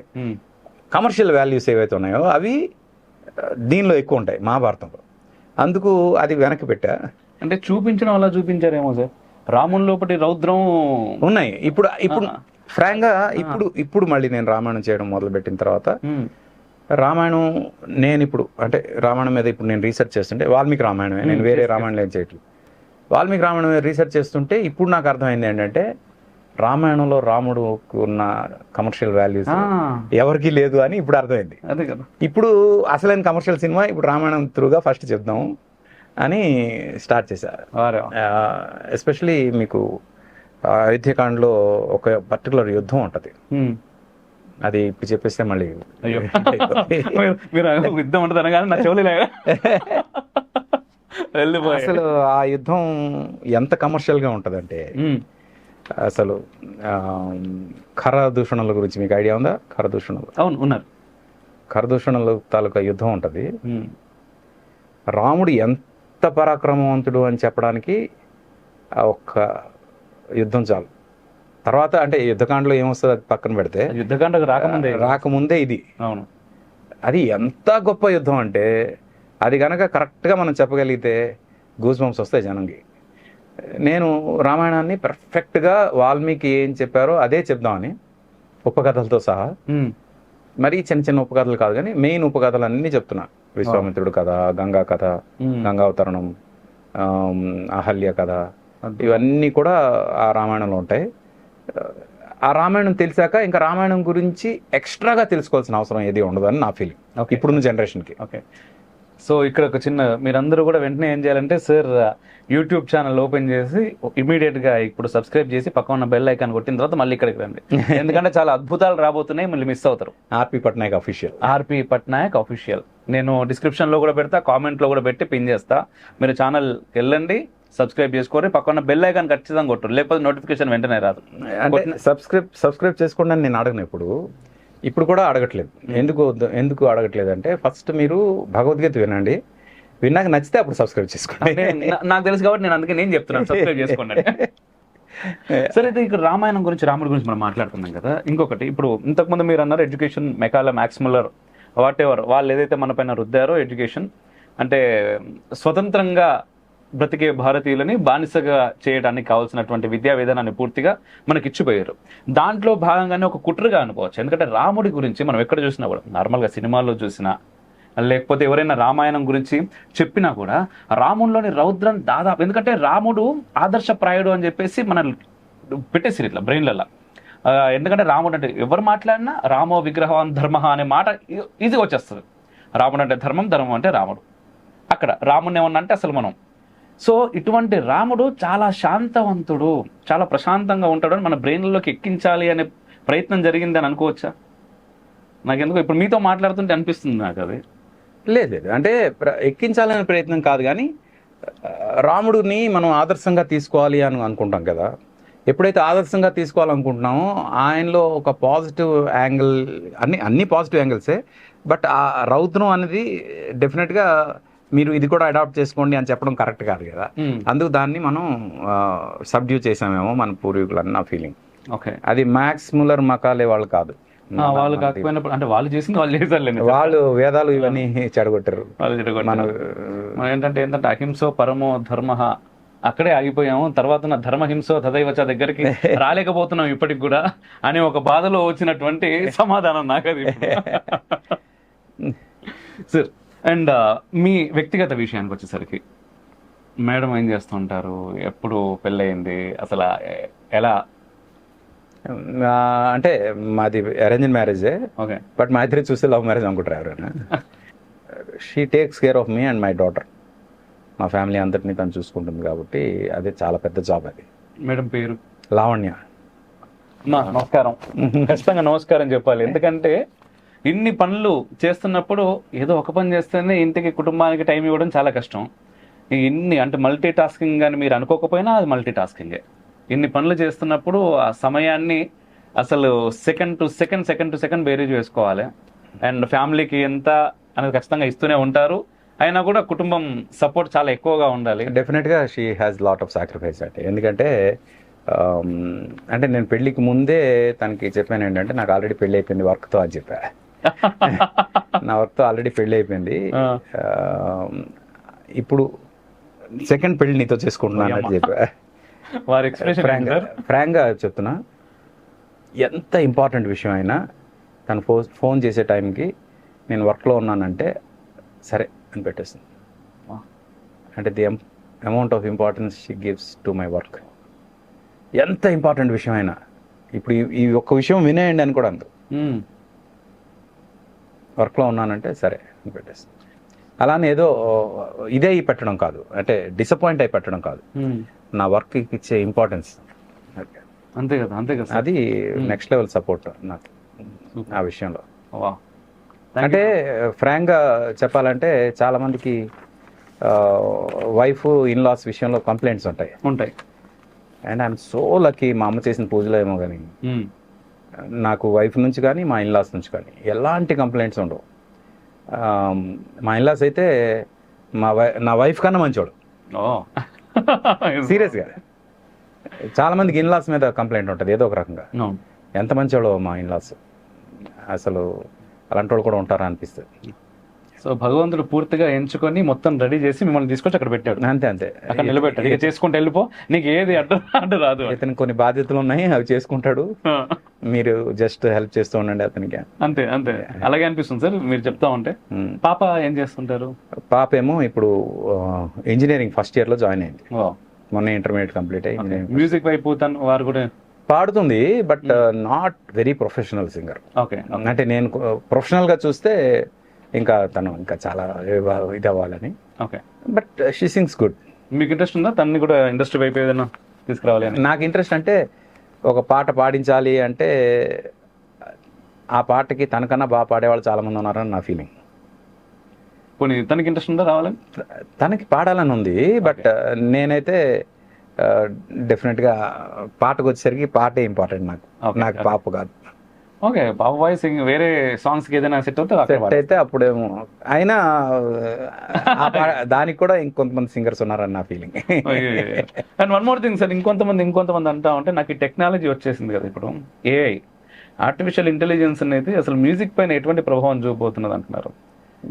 ఆల్రెడీ చూపించేసింది, చాలా గట్టిగా చూపిస్తుంది కదా. ఫ్యూచర్ పరిస్థితి ఏంటి అంటే మీకు ఒకప్పుడు రికార్డింగ్ అంటే మొత్తం అందరు ఇన్స్ట్రుమెంట్ ప్లేయర్స్ అందరు కలిసి కూర్చుని లైవ్ లో కూర్చుని సింగర్స్ తో సహా రికార్డింగ్ చేసేవాళ్ళు.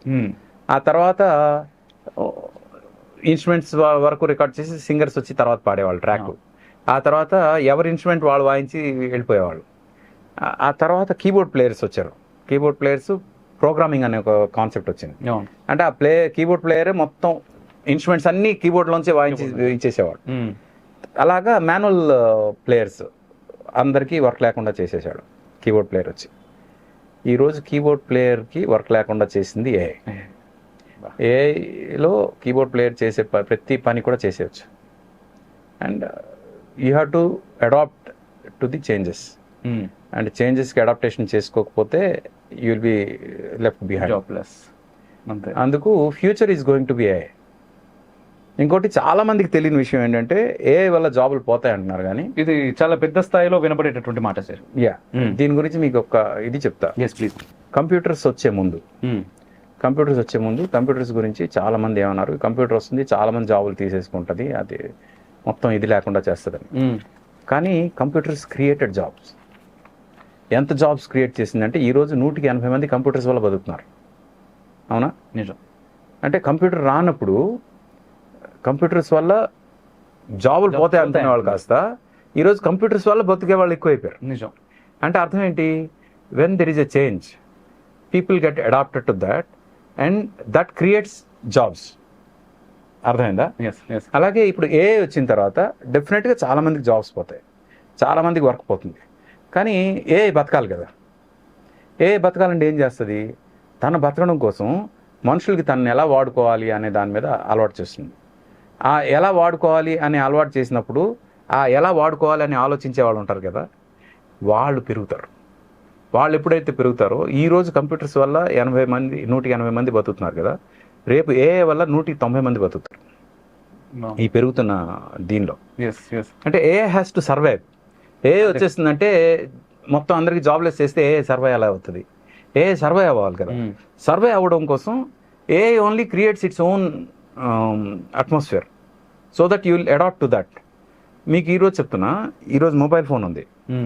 25 ఏళ్ల క్రితం మొబైల్ ఫోన్ లేకుండా మనం ఎలా బతికామని ఒకసారి ఆలోచించండి. ఊహకు అందదు. ఈరోజు మొబైల్ ఫోన్ లేకుండా బతకలేమనే విషయం మనకు అర్థమైపోయింది. నిజం. అవునా? అవును. సేమ్ 10 years తర్వాత ఏ లేకుండా మనం ఎలా బతికామని ఆలోచిస్తాం. ఈరోజు మనం ఎలా బతుకుతున్నాం కదా, 10 years తర్వాత మనం ఏఐకి ఎంత అలవాటు పడిపోతాం అంటే, ఆ రోజుల్లో ఏ లేకుండా మనం బతికాం రా, ఎలా బతికాము అని ఆలోచిస్తాం. మనకి అడాప్టేషన్ అంత ఈజీ అనమాట. అలా మనం వచ్చేస్తాం. And that is going to come 10 years తర్వాత. ఈరోజు ఇది రికార్డెడ్ వెర్షన్ వచ్చండి. 10 years తర్వాత ఈ వీడియో చూసేవాళ్ళు ఆర్పిఆర్ చెప్పాడని చెప్తారు. ఖచ్చితంగా. ఖచ్చితంగా. And AI will create lot of jobs. ఎవ్వరు భయపడాల్సిన అవసరం లేదు. బట్ కంప్యూటర్ ఎలాగైతే జాబ్స్ క్రియేట్ చేసినప్పుడు అందరూ కంప్యూటర్ని ఓన్ చేసుకున్నారు, అడాప్ట్ చేసుకున్నారు, అలాగే ఏఐని ఓన్ చేసుకున్నారు. యూ హ్యావ్ టు, అంటే there is only one constant thing is change. బాగుంది సార్. చాలా మంచి సమాధానం. యాక్చువల్లీ చాలా మందికి అవసరమైన సమాధానం కూడా. నిజంగా ఆ టెన్షన్ తల్లిదండ్రుల్లో ఉంది, పిల్లల కంటే ఎక్కువ తల్లిదండ్రుల్లో ఉంది. అస్సలు అవసరం లేదు, అస్సలు అవసరం లేదు. AI will give a very good future. And మిమ్మల్ని మీ ఎడ్యుకేషన్ అంటే చాలా చాలా చదివారు, రైట్? ఆ తర్వాత సివిల్స్ వైపు ఇటువైపు ప్రిపేర్ అయ్యారు. ఇదంతా చూసి ఇప్పుడు చాలా ప్రపంచాన్ని చూశారు సార్ మీరు. ఇదంతా చూసిన తర్వాత ఒక్కసారి వెనక్కి వెళ్ళి మీరు చదువుకున్న చదువు గురించి చెప్పమంటే ఏం చెప్తారు? ఫ్రాంక్గా చెప్తున్నా, నేను ఎంఎస్సీ స్పేస్ ఫిజిక్స్ చేశాను. స్పేస్ ఫిజిక్స్ అంటే నేను అక్కడ నుంచి కంటిన్యూ అవ్వాలంటే నేను ఇస్రోలో సైంటిస్ట్గా కంటిన్యూ అవ్వాలి. ఏదో రీసెర్చ్ చేసి పిహెచ్డి చేసి సైంటిస్ట్గా కంటిన్యూ అవ్వడం అలాగేదో ఉండాలి. బట్ అది కాదని నేను ఇటువైపు వచ్చేసాను, సివిల్స్ ప్రిపేర్ అయ్యాను. నేను చెప్పా కదా ఇందాక, 17 సంవత్సరాలు నేను చదివిన చదువు ఒక ఎత్తు అయితే ఎంఎస్సీ వరకు, ఆ 2 సంవత్సరాలు నేను చదివింది ఒక ఎత్తు. ఆ 2 సంవత్సరాలు చదివింది మాత్రం నేను I keep it for rest of my life అనమాట.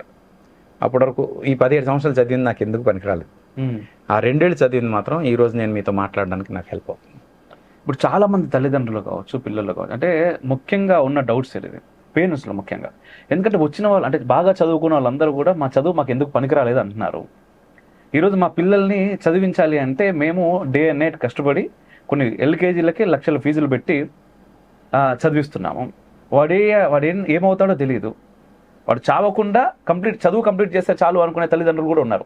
ఎందుకంటే ఐఐటీలు ట్రిపుల్ ఐఐటీల్లోనే చాలా ఎక్కువ సూసైడ్స్ జరుగుతూ ఉన్నాయి పిల్లలవి. ఆ తల్లిదండ్రులకి ఏం చెప్తారు సార్? ఎందుకంటే నిజంగా చాలా పెద్ద డౌట్లో ఉన్నారు సార్ వాళ్ళు. అంటే ఐఐటీ ట్రిపుల్ ఐటీల్లో సూసైడ్ జరగడానికి కారణం మీరేమనుకుంటారు? అంటే చాలా కారణాలు ఉన్నాయి. దాంట్లో స్ట్రెస్ అనేది కూడా, అంటే లైఫ్ అంటే ఆ చదువు అంటే వాడు చదువుకునే 2-3 సంవత్సరాల చదువే జీవితం అనుకుంటున్నారు చాలా మంది. ఐఐటీల్లో సూసైడ్ జరగడానికి కారణం ఏంటో చెప్పనా? ఇంటర్మీడియట్లో అపార్ట్మెంట్స్లో చదువుకుని ల్యాబ్స్ లేకుండా 10 out of 10 ల్యాబ్స్ మార్క్స్ తీసుకుని, ఇది ఓపెన్గా చెప్తున్నాను నేను, ప్లీజ్. అంటే ఏ కాలేజెస్ అని చెప్పాల్సిన అవసరం లేదు, అందరికీ తెలుసు. ల్యాబ్స్ లేని కాలేజెస్లో 10 out of 10 ల్యాబ్లో మార్కులు వచ్చి సడన్గా వాళ్ళు ఐఐటీలో సీట్లు సంపాదించి ఐఐటీలోకి వెళ్ళి అక్కడ ల్యాబ్లోకి వెళ్ళగానే వెర్నియర్ కాలిపర్ చూపించండి అనగానే వెర్నియర్ కాలిపరా, వీళ్ళు ల్యాబ్కి వెళ్ళలేదు ఎప్పుడు. వెర్నియర్ కాలిపర్ అంటే ఎక్కడ ఉంటుంది, ఎలా ఉంటుంది వాళ్ళకి తెలియదు.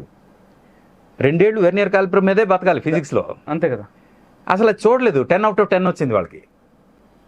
ఓకే, ఇప్పుడు ఐఐటీకి వెళ్ళి వెర్నియర్ కాలిపర్ అనగానే దానికోసం వెతుకుతుంటే, వాళ్ళు ఎదురుగా ఉన్న దానికోసం వెతుకుతుంటే ఆ పక్కన కాన్పూర్ నుంచి వచ్చినోడు, మధ్యప్రదేశ్ నుంచి వచ్చినోడు, వాడు అదేంటి నీకు 10 out of 10 వచ్చింది కదా ప్రాక్టికల్స్లో, వెర్నియర్ కాలిపర్ ఏంటో తెలియదా అని అడిగితే అతను ఎంత ఇన్సల్ట్ ఫీల్ అవుతాడు, ఎంత ఇన్సల్ట్ ఫీల్ అవుతాడు. అక్కడ నుంచి వచ్చే ప్రతిది కూడా ఇన్సల్టే కదా తనకి. ఆ స్టూడెంట్స్ మధ్యలో తను చదివిన చదువు వేస్ట్ అనేది అర్థమైపోతుంది కదా. నిజం. మార్కుల కోసం కాదు కదా చదవాల్సింది మార్కుల కోసం కాదు. ఫస్ట్ పేరెంట్స్ అర్థం చేసుకోవాల్సింది మనకు సబ్జెక్ట్ అర్థం అవడం కోసం చదవాలి. మార్కుల కోసం ఎప్పుడైతే చదువుతామో అప్పుడు లైఫ్ ఇలాగే ఉంటుంది. నేను చూసాను లిటరల్గా పేరెంట్స్, ఒక ఫ్రెండ్ వాళ్ళ అబ్బాయి అడ్మిషన్ కోసం ఒక కాలేజ్ ఇంటర్ అడ్మిషన్ కోసం వెళ్ళాను. వెళ్తే ఆ ఇంటర్ రిజల్ట్స్ వచ్చాయి. ఆ అడ్మిషన్ ఇన్ఛార్జ్ దగ్గరికి వచ్చి స్వీట్లు పంచారు. ఆ పేరెంట్స్ ఒక అమ్మాయిని తీసుకొచ్చి పంచితే థ్యాంక్ యూ గుడ్ అని అమ్మాయి అలా వెళ్ళిపోయింది. ఆ ఫాదర్ వచ్చి, సార్ 9.6 వచ్చింది సార్ మా అమ్మాయికి. 9.6 వచ్చింది సార్ అన్నాడు. అనగానే ఈయనేమనాలి, ఇట్స్ వెరీ గుడ్ కదా అనాలి. ఆయన ఏమన్నాడు తెలుసా, అంటే దేనిలో తక్కువ వచ్చింది అని అడిగాడు. అంటే కెమిస్ట్రీలో ఎంత వచ్చింది, ఇంగ్లీష్లో ఇది ఎంత వచ్చిందంటే, ఓ పని చేయండి, ఇంగ్లీష్లో మళ్ళీ రాసినా రాకపోవచ్చు, కెమిస్ట్రీ మళ్ళీ రాయమనండి, రాస్తే ఆ 9.6 9.8 అవుద్ది అన్నాడు. నిజంగా ఆ 9.6 9.8 వల్ల ఆ అమ్మాయి లైఫ్లో 4 గీసుకోవడానికి కానీ పనికిరాదు సార్. ఆ పేరెంట్స్ అంత టెన్షన్ పడి ఆ అమ్మాయికి అంత టెన్షన్ పెట్టడం ఎంతవరకు కరెక్ట్ అని నా ఫీలింగ్. అది ఈ స్ట్రెస్ ఎక్కువైపోతుంది సార్ వాళ్ళకి పిల్లలు. అది పియర్ ప్రెషరే, నేను అంటున్నా కదా, కేవలం పియర్ ప్రెషర్. పక్కింటోడు అలా చేస్తున్నాడు, వీళ్ళు ఇలా చేస్తున్నారు, మనం ఇలా చేయలేకపోతున్నాం. నిజంగా మన దగ్గర సమాజం గురించి ఏ విషయాలు ఆలోచించాలో అది ఆలోచించరు. అవును, ఏవైతే సమాజం గురించి ఆలోచించొద్దో అవి ఆలోచిస్తారు. అవును. చాలా విచిత్రంగా అనిపిస్తుంది ఈ సమాజాన్ని చూస్తుంటున్నాను నాకు. ఏంటో మనం చాలా విచిత్రంగా, అనవసరంగా మనం ఎక్కడో పుట్టినాం, ఎన్నో పుట్టినామేమో, ఇక్కడ కాదేమో మన ప్లేసు. కంపారిజన్లో పడిపోతున్నాం మనం. నేను మా అమ్మాయికి ఎప్పుడు ఒకటే అంట, యూ గివ్ యువర్ 100%. నీది నువ్వు 99% కూడా ట్రై చేయకు. నీ వైపు నుంచి నువ్వు 100% ఇవ్వు. అది ఎంత వచ్చినా పర్వాలేదు, నీ వైపు నుంచి నువ్వు మాత్రం 100% ఇవ్వాలి. అది ఒక్కటే నీ టార్గెట్ పెట్టుకో అని చెప్తా. అంతకుమించి ఇంకేం వద్దు అని. అంతే అంతే. 101 కూడా వద్దు, 99 కూడా వద్దు, 100 మాత్రం ఇవ్వు నీ వైపు నుంచి. దానివల్ల నీకు ఎంత పర్సెంటేజ్ వస్తుంది నాకు అనవసరం. నువ్వు నీ 100% ఇచ్చావు లేదా ఇంపార్టెంట్. ప్రయత్నం ముఖ్యం, ఫలితం వచ్చేది వస్తుంది. అంతే అంతే. అండ్ ఇంతకుముందు మీరు బ్రోకర్ గురించి చెప్పారు. బ్రోకర్ సినిమా వచ్చిన తర్వాత, ఎట్ ది సేమ్ టైం ఇక్కడ భగవద్గీత మీరు రిలీజ్ చేసిన తర్వాత, ఇప్పుడు ఖచ్చితంగా మీరేమనుకున్నా అది మా ఉద్దేశంలో చాలా అద్భుతమైన హిట్ అండి. అది ఇంకా చిరస్థాయిగా నిలిచిపోతుంది. కొన్ని కోట్ల మంది చూస్తారు, లక్షలు కూడా కాదు, దాని సందేహం లేదు. అదే మీలాంటి వాళ్ళందరూ ముందుకు తీసుకెళ్ళాలి. లేదు సార్, ఖచ్చితంగా అనుగ్రహం మీకున్నది, లేకపోతే అది చిన్న విషయం కాదండి. అవును, భగవద్గీత పట్టుకొని దాన్ని కంప్లీట్ చేయాలంటే కొన్ని జీవితాలే అక్కడ దానికోసం కష్టపడుతున్నారు. అట్లాంటిది మీ వయస్సులో మీరు ఆల్రెడీ అది చేసేసి, ఏంటంటే ఎన్నో పనులతో పాటుగా ఇదొకటి, జీవితం మొత్తం దారపోసినా కూడా చేయడం చాలా కష్టం నిజంగా. అంటే ఆ భగవంతుని యొక్క కృప లేకపోతే, అనుగ్రహం మీకు 100% ఉన్నది కాబట్టి దాని సందేహం లేదు. మాలాంటి వాళ్ళు ఎంతో మంది వస్తారు దాన్ని ముందుకు తీసుకెళ్ళడానికి. మీరు ఒక అద్భుతాన్ని మా చేతిలో పెట్టారు, మా బాధ్యత అది. అయితే భగవద్గీత రిలీజ్ అయిపోయిన తర్వాత మీకు వచ్చినటువంటి ది బెస్ట్ కామెంట్స్ ఏవైనా ఒక 2 చెప్పమంటే ఏం చెప్తారు? చాలా ఎన్నో వచ్చుంటాయి, కానీ మనసుకు హత్తుకునే ఒక 2 ఏవైనా చెప్పమంటే. అంటే ఫ్రాంక్గా ఏది నేను క్రెడిట్ తీసుకోదలుచుకోలేదు, ఎందుకంటే అది ఆయన చేయించుకున్నాడు కదా, ఆ క్రెడిట్స్ నాకు సంబంధం లేదు. దానికి ఎవరు ఎలా ఫీల్ అయితే అది, ఆ ఫీలింగ్ అంతా ఆయనదే, నాది కాదు. Okay okay. అండ్ భగవద్గీత మీ లైఫ్లోకి రాకముందు వచ్చిన తర్వాత మీలో జరిగినటువంటి ఏదైనా చేంజ్ చెప్పమంటే ఏం చెప్తారు? అంటే చేంజ్ అని అంటే, నేను మొదటి నుంచి సాత్వికం మనిషినే, నాకు ఏ అలవాట్లు లేవు. నేను టీ కాఫీ కూడా తాగను, సిగరెట్ మందు వీటికి చాలా దూరం. చిన్నప్పటి నుంచి ఇప్పటివరకు ఒక బూతు మాట కూడా మాట్లాడలేదు నేను. ఎప్పుడు కూడా కోపం వచ్చినప్పుడు కూడా ఎప్పుడు మాట్లాడలేదు. అందుకు నాలో ఇది చేంజ్ రావాలి అని నేను ఏం కోరుకోలేదు. నాన్ వెజ్ తినేవాడిని, మా ఫాదర్ చనిపోయిన తర్వాత నాన్ వెజ్ కూడా మానేశాను నేను. 13 years అయింది. అందుకు నాలో మార్చుకోవాల్సిన క్వాలిటీస్ ఏమీ లేవు ప్రస్తుతానికి. అలాని నేనేదో గొప్ప ఇది అని నేను ఏమనుకోవట్లేదు. What are I'm living to the best of my knowledge. అంటే తప్పు చేయకుండా బతకాలి అనే లైఫ్లోనే బతుకుతున్నాను నేను. అందుకు నాలో మార్పులు ఏంటి అనే దానికన్నా కొంతమందిలో వచ్చిన మార్పు దానివల్ల అనేది నాకు ఎక్కువ ఇది ఇస్తుంది. ఓకే. అంటే చాలామంది నా లైఫ్లో అసలు నేను భగవద్గీత చదవగలనా లేదా అనుకున్నాను, అలాంటిది మొత్తం భగవద్గీత 2 గంటల 47 నిమిషాల్లో నేను అర్థం చేసుకోగలిగాను అనేది ఇట్స్ ఎ గుడ్ థింగ్. ఇంకోటి కొంతమంది లేడీస్, పర్టికులర్గా క్యారింగ్ లేడీస్, అది పొట్టలో ఉన్న బేబీ వినాలి అని వింటున్నాను. నిజం, అది చాలా మంచి ఇది. అది నేను మొదటి నుంచి చెప్తున్నా. అది అంటే భక్త ప్రహ్లాదుడికి ఎలా అయితే నారాయణ మంత్రం హెల్ప్ అయిందో, అలాగే ఈ భగవద్గీత క్యారింగ్ లేడీస్కి చాలా హెల్ప్ అవుతుందని నా ఫీలింగ్. ఎందుకంటే రేపు పుట్టబోయే బిడ్డ డెఫినెట్గా ఒక మంచి స్థాయికి వచ్చే బిడ్డ పుడతాడని నా ఫీలింగ్. సైంటిఫిక్గా కూడా ఇట్స్ ప్రూవెన్ కదా. అంటే మనం గర్భవతిగా ఉన్నప్పుడు ఏదైతే వింటుంటామో, ఏదైతే చూస్తుంటామో, ఖచ్చితంగా దాని ప్రభావం పిల్లలపైన ఉంటుంది అని. అది ఈ భగవద్గీత ఇంపాక్ట్ క్రియేట్ చేస్తుంది. కామెంట్స్లో కొంతమంది లేడీస్ పెడతారు, ఐఎమ్ 8th month క్యారింగ్ ఈ భగవద్గీత వింటున్నాను, I wish Krishna blesses me with a good kid అని, చైల్డ్ అని. అవి కొంచెం బాగుంటుంది కదా అట్లాంటి కామెంట్స్ చూస్తున్నప్పుడు. యా, చాలా బాగుంటుంది. అండ్ అంతా అయిందే, క్రెడిట్ అంతా అయిందే, నాకు సంబంధం లేదు. అయ్యో మీరు అలా భావించారు కాబట్టి చేయగలిగారు. అండ్ ఇప్పుడు కూడా నేను ఎప్పుడు దాని క్రెడిట్ తీసుకోదలుచుకోలేదు, ఎందుకంటే నేను ఒక మీడియంగా ఆయన నన్ను చూస్ చేసుకున్నాడు, నేను చేయాల్సి వచ్చి చేశాను అంతే. బేసిక్ ఏంటంటే ఒక లైఫ్లో ఎవరికైనా సరే ఇటువంటి పరివర్తన, ఇప్పుడు మీరు ఏదైతే చెప్తున్నారో నేను ఒక మీడియం, నన్ను ఎంచుకున్నారు, వారు చేస్తున్నారు అనే భావన రావడానికి నేను శరీరానికి కూడా చెప్పను, ఆత్మకి చాలా వయసు ఉండాలి అనుకుంటాను. నేను ఆత్మకి ఎంతో వయసు ఉంటే తప్ప ఇటువంటి భావన రావడం చాలా కష్టం. మీకు ఎగ్జాక్ట్గా ఎప్పుడు అనిపించింది అసలు నేను కాదు ఇది, నేను చేయట్లేదు, ఆయన చేయించుకుంటున్నాడు అని? అంటే చేసిన దగ్గర నుంచే ఉంది, బట్ అలా అని కాదు. బట్ యా, మీరు అన్నట్టు సోల్, మెచ్యూర్డ్ సోల్ అయితేనే ఇవన్నీ చేయగలదని నా ఫీలింగ్. నేను ఇప్పుడు చెప్పే కదా, ఇప్పుడు మ్యూజిక్ చేశాను, ఆ మ్యూజిక్ క్రెడిట్ నాది కాదని నాకు అర్థమైన తర్వాత మిగతా ఏది నాకు కాదు.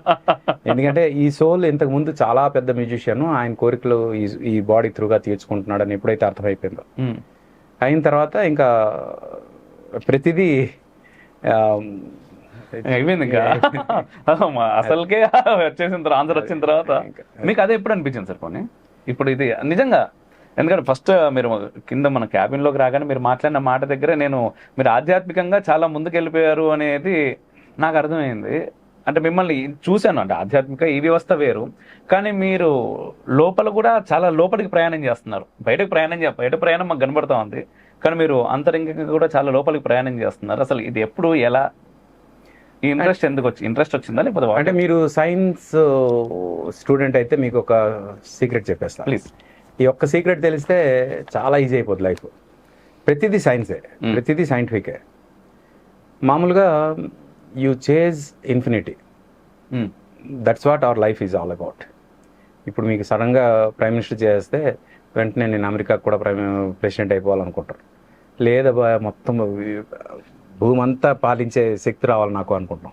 అంటే ఎక్కడ కూడా మనం ఆగం, వీ కీప్ ఆన్ క్రేవింగ్, ఇంకా నెక్స్ట్ ఎండ్ అని క్రేవ్ చేస్తూనే ఉంటాం. అంటే ఏంటంటే one multiplies to the infinity అనమాట. అంటే ఎక్స్టర్నల్ ట్రావెల్ అనేది multiplication, infinity to reach the infinity. Infinity reach అవడం కోసం 1 into ఇన్ఫినిటీ ఈజ్ ఇన్ఫినిటీ. ఈ ఇన్ఫినిటీ రీచ్ అవ్వాలంటే మీకు ఎన్ని సంవత్సరాలు బతకాలి? ఇన్ఫినిటీ సెకండ్స్ బతకాలి, సంవత్సరాలు కాదు, సెకండ్స్ అనుకుందాం. ఇన్ఫినిటీ సెకండ్స్ బతకాలి.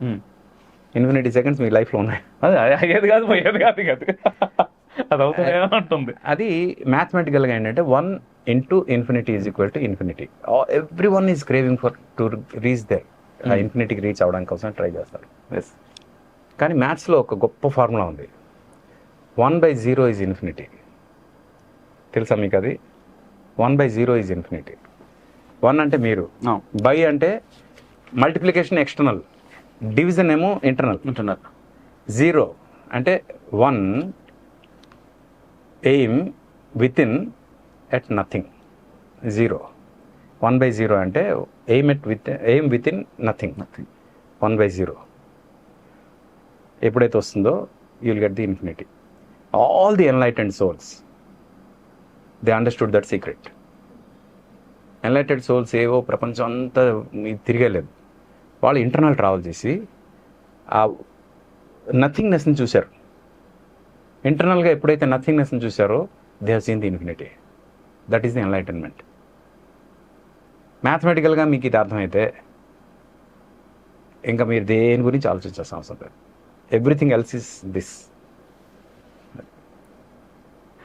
చాలా గొప్పగా చెప్పారు సార్, క్లియర్గా చెప్పారు. అంటే సైంటిఫిక్గా చెప్పాను అంతే. ఎస్, అది చాలా బాగుంది. అండ్ నెక్స్ట్ క్వశ్చన్ ఏంటి అనే దగ్గర ఆగిపోయాను నేను. అంత బాగుంది సమాధానం, చాలా బాగుంది. అండ్ మీ ప్రయాణం ఎప్పుడు మొదలైంది ఇలా దీనికి?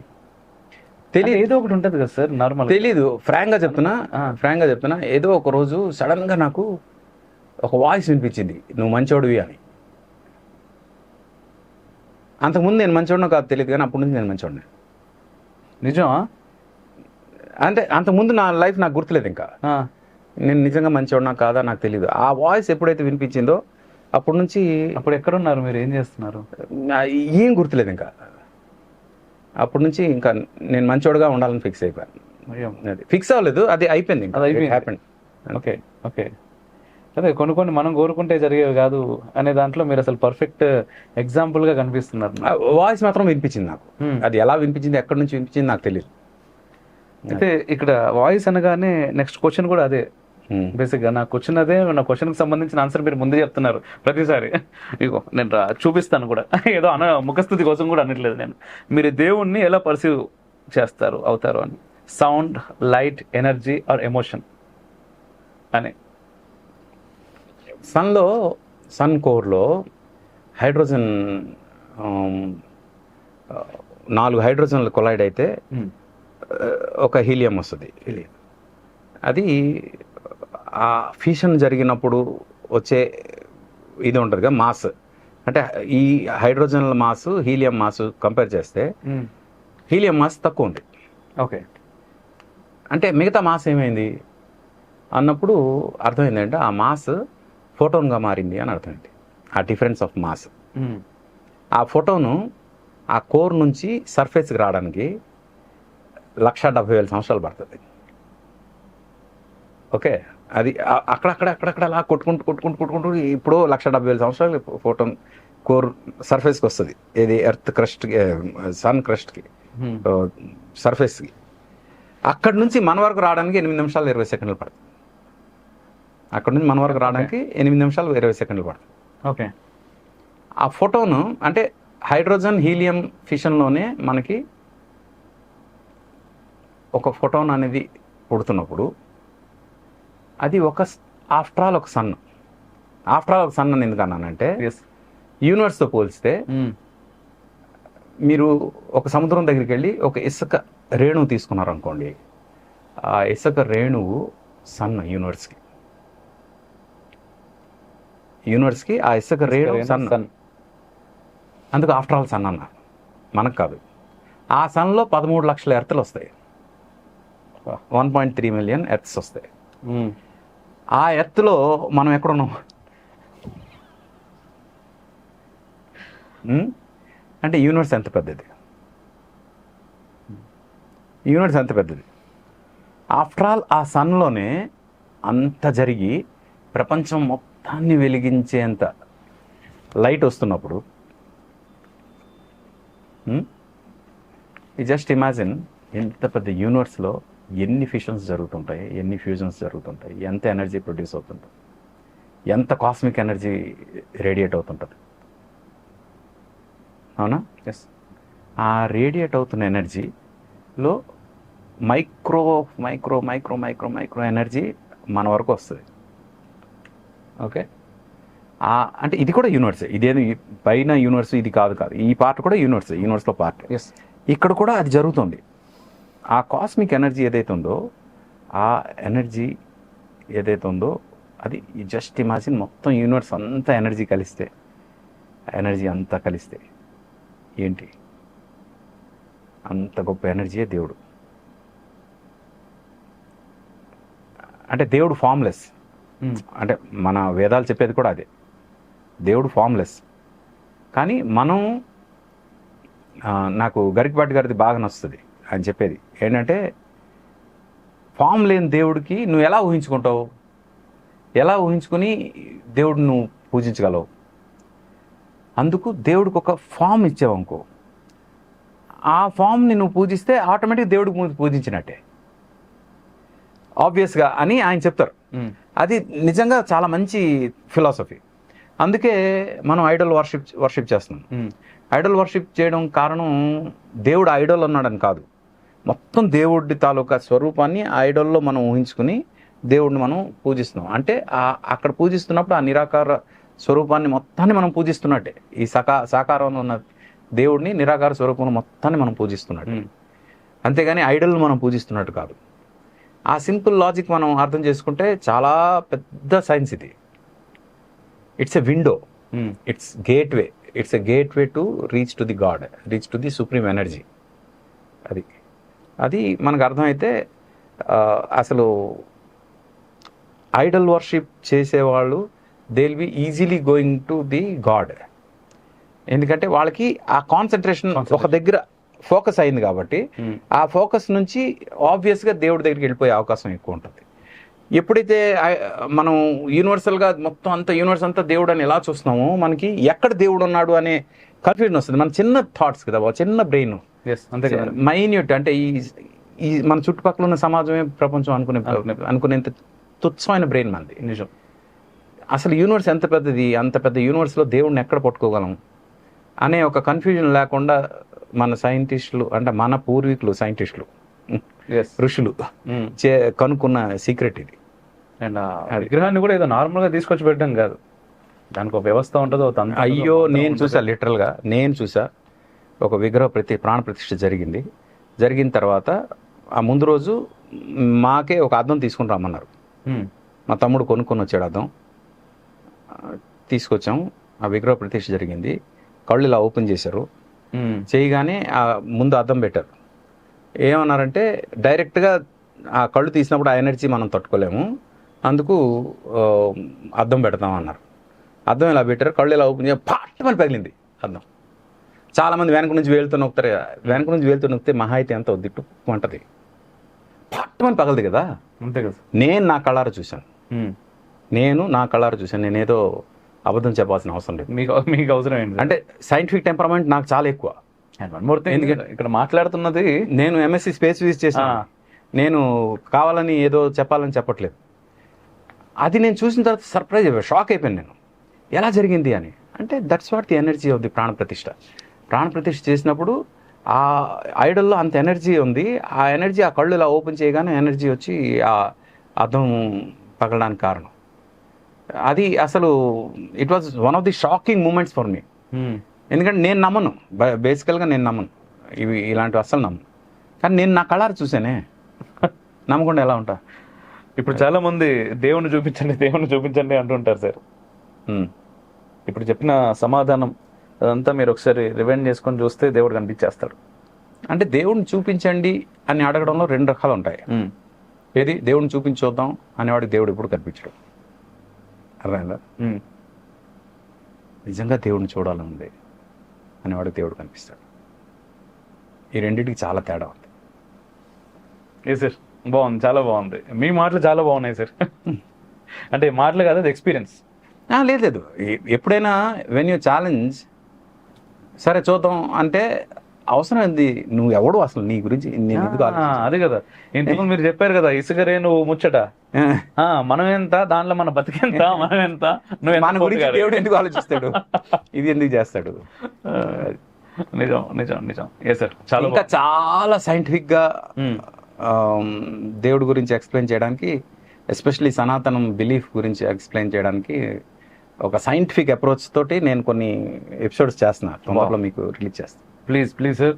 సో సెకండ్ టైం మళ్ళీ నేను మీకు నోట్ ఇక్కడ వెంటనే వెళ్ళి సబ్స్క్రైబ్ చేసుకోండి. ఇక్కడికి దేవుడిని సైంటిఫిక్ గా చూపిస్తాను మీకు, సైంటిఫిక్ గా దిస్ ఈజ్ గాడ్ అని చెప్పగలను. ఓకే. అండ్ ఇప్పుడు మీరు ఒక నార్మల్గా చెప్పాలంటే ఒక భౌతిక శాస్త్రవేత్త కూడా సార్, మీరు చదివారు స్పేస్కి సంబంధించి ఏకంగా. అండ్ ఇప్పుడు సైన్స్ గురించి మనం కొంచెంసేపు మాట్లాడుకుందాం. ఎవరు మాట్లాడినా ఏం చేసినా కూడా ఒక జోక్స్ కూడా ఉన్నాయి సార్ మన పైన, వేదాల పైన. అరే కొత్తది ఏదో కనిపెట్టుకొని ఏంటి మీ వేదాల్లో ఉన్నాయని చెప్పి ఇంకెవరు బయటకు రాలేదేంటి అని మాట్లాడే వాళ్ళు చాలామంది ఉంటారు. అదొక జోక్, చాలా ఫేమస్ జోక్ అది. అంటే ఒక సైన్స్ స్టూడెంట్గా అండ్ సైంటిఫిక్గా మీరు చెప్తానని కూడా అంటున్నారు. ఇప్పుడు నెక్స్ట్ ప్రాజెక్ట్ ఒకటి స్టార్ట్ చేస్తాను అంటున్నారు కదా, మీరు ఎలా చెప్తారు వీటన్నిటిని? అంటే మన వేదిక్ నాలెడ్జ్ని, మన భారతీయతని, మన భారతీయ వాంగ్మయాన్ని ఏ దృష్టితో చూడవచ్చు? అంటే ఫ్రాంక్గా వేదాల గురించి నాకు తెలియదు సరిగ్గా. ఎందుకు తెలియదు? మీకు తెలియదు సరిగ్గా. ఎందుకు తెలియదు? దూరం చేసారు మనకు, అసలు మనకి ఎక్కడ మనం అర్థం చేసుకోవాలి. ఇప్పుడు వేదాలు మన వరకు రీచ్ కాకుండా ఎంతవరకు దూరం చేయాలో అంత దూరం చేసేసారు. చేసిన తర్వాత ఇప్పుడు వేదాల్లో వెతుకుతూ ఇది ఆల్రెడీ వేదంలో ఉంది కదా అని చెప్పాల్సిన దుస్థితికి మనకు తీసుకొచ్చారు. అంతేగాని వేదాల్లో ఉన్నవి మనం ముందే చెప్పలేదు, వాళ్ళు ఇప్పుడు చెప్పారు, చెప్పిన తర్వాత మనం చెప్తున్నాం అనడం, అది ప్రాబ్లం ఎక్కడొచ్చిందంటే మనం ఆల్రెడీ వేదాలకు దూరం అయిపోయాం కదా.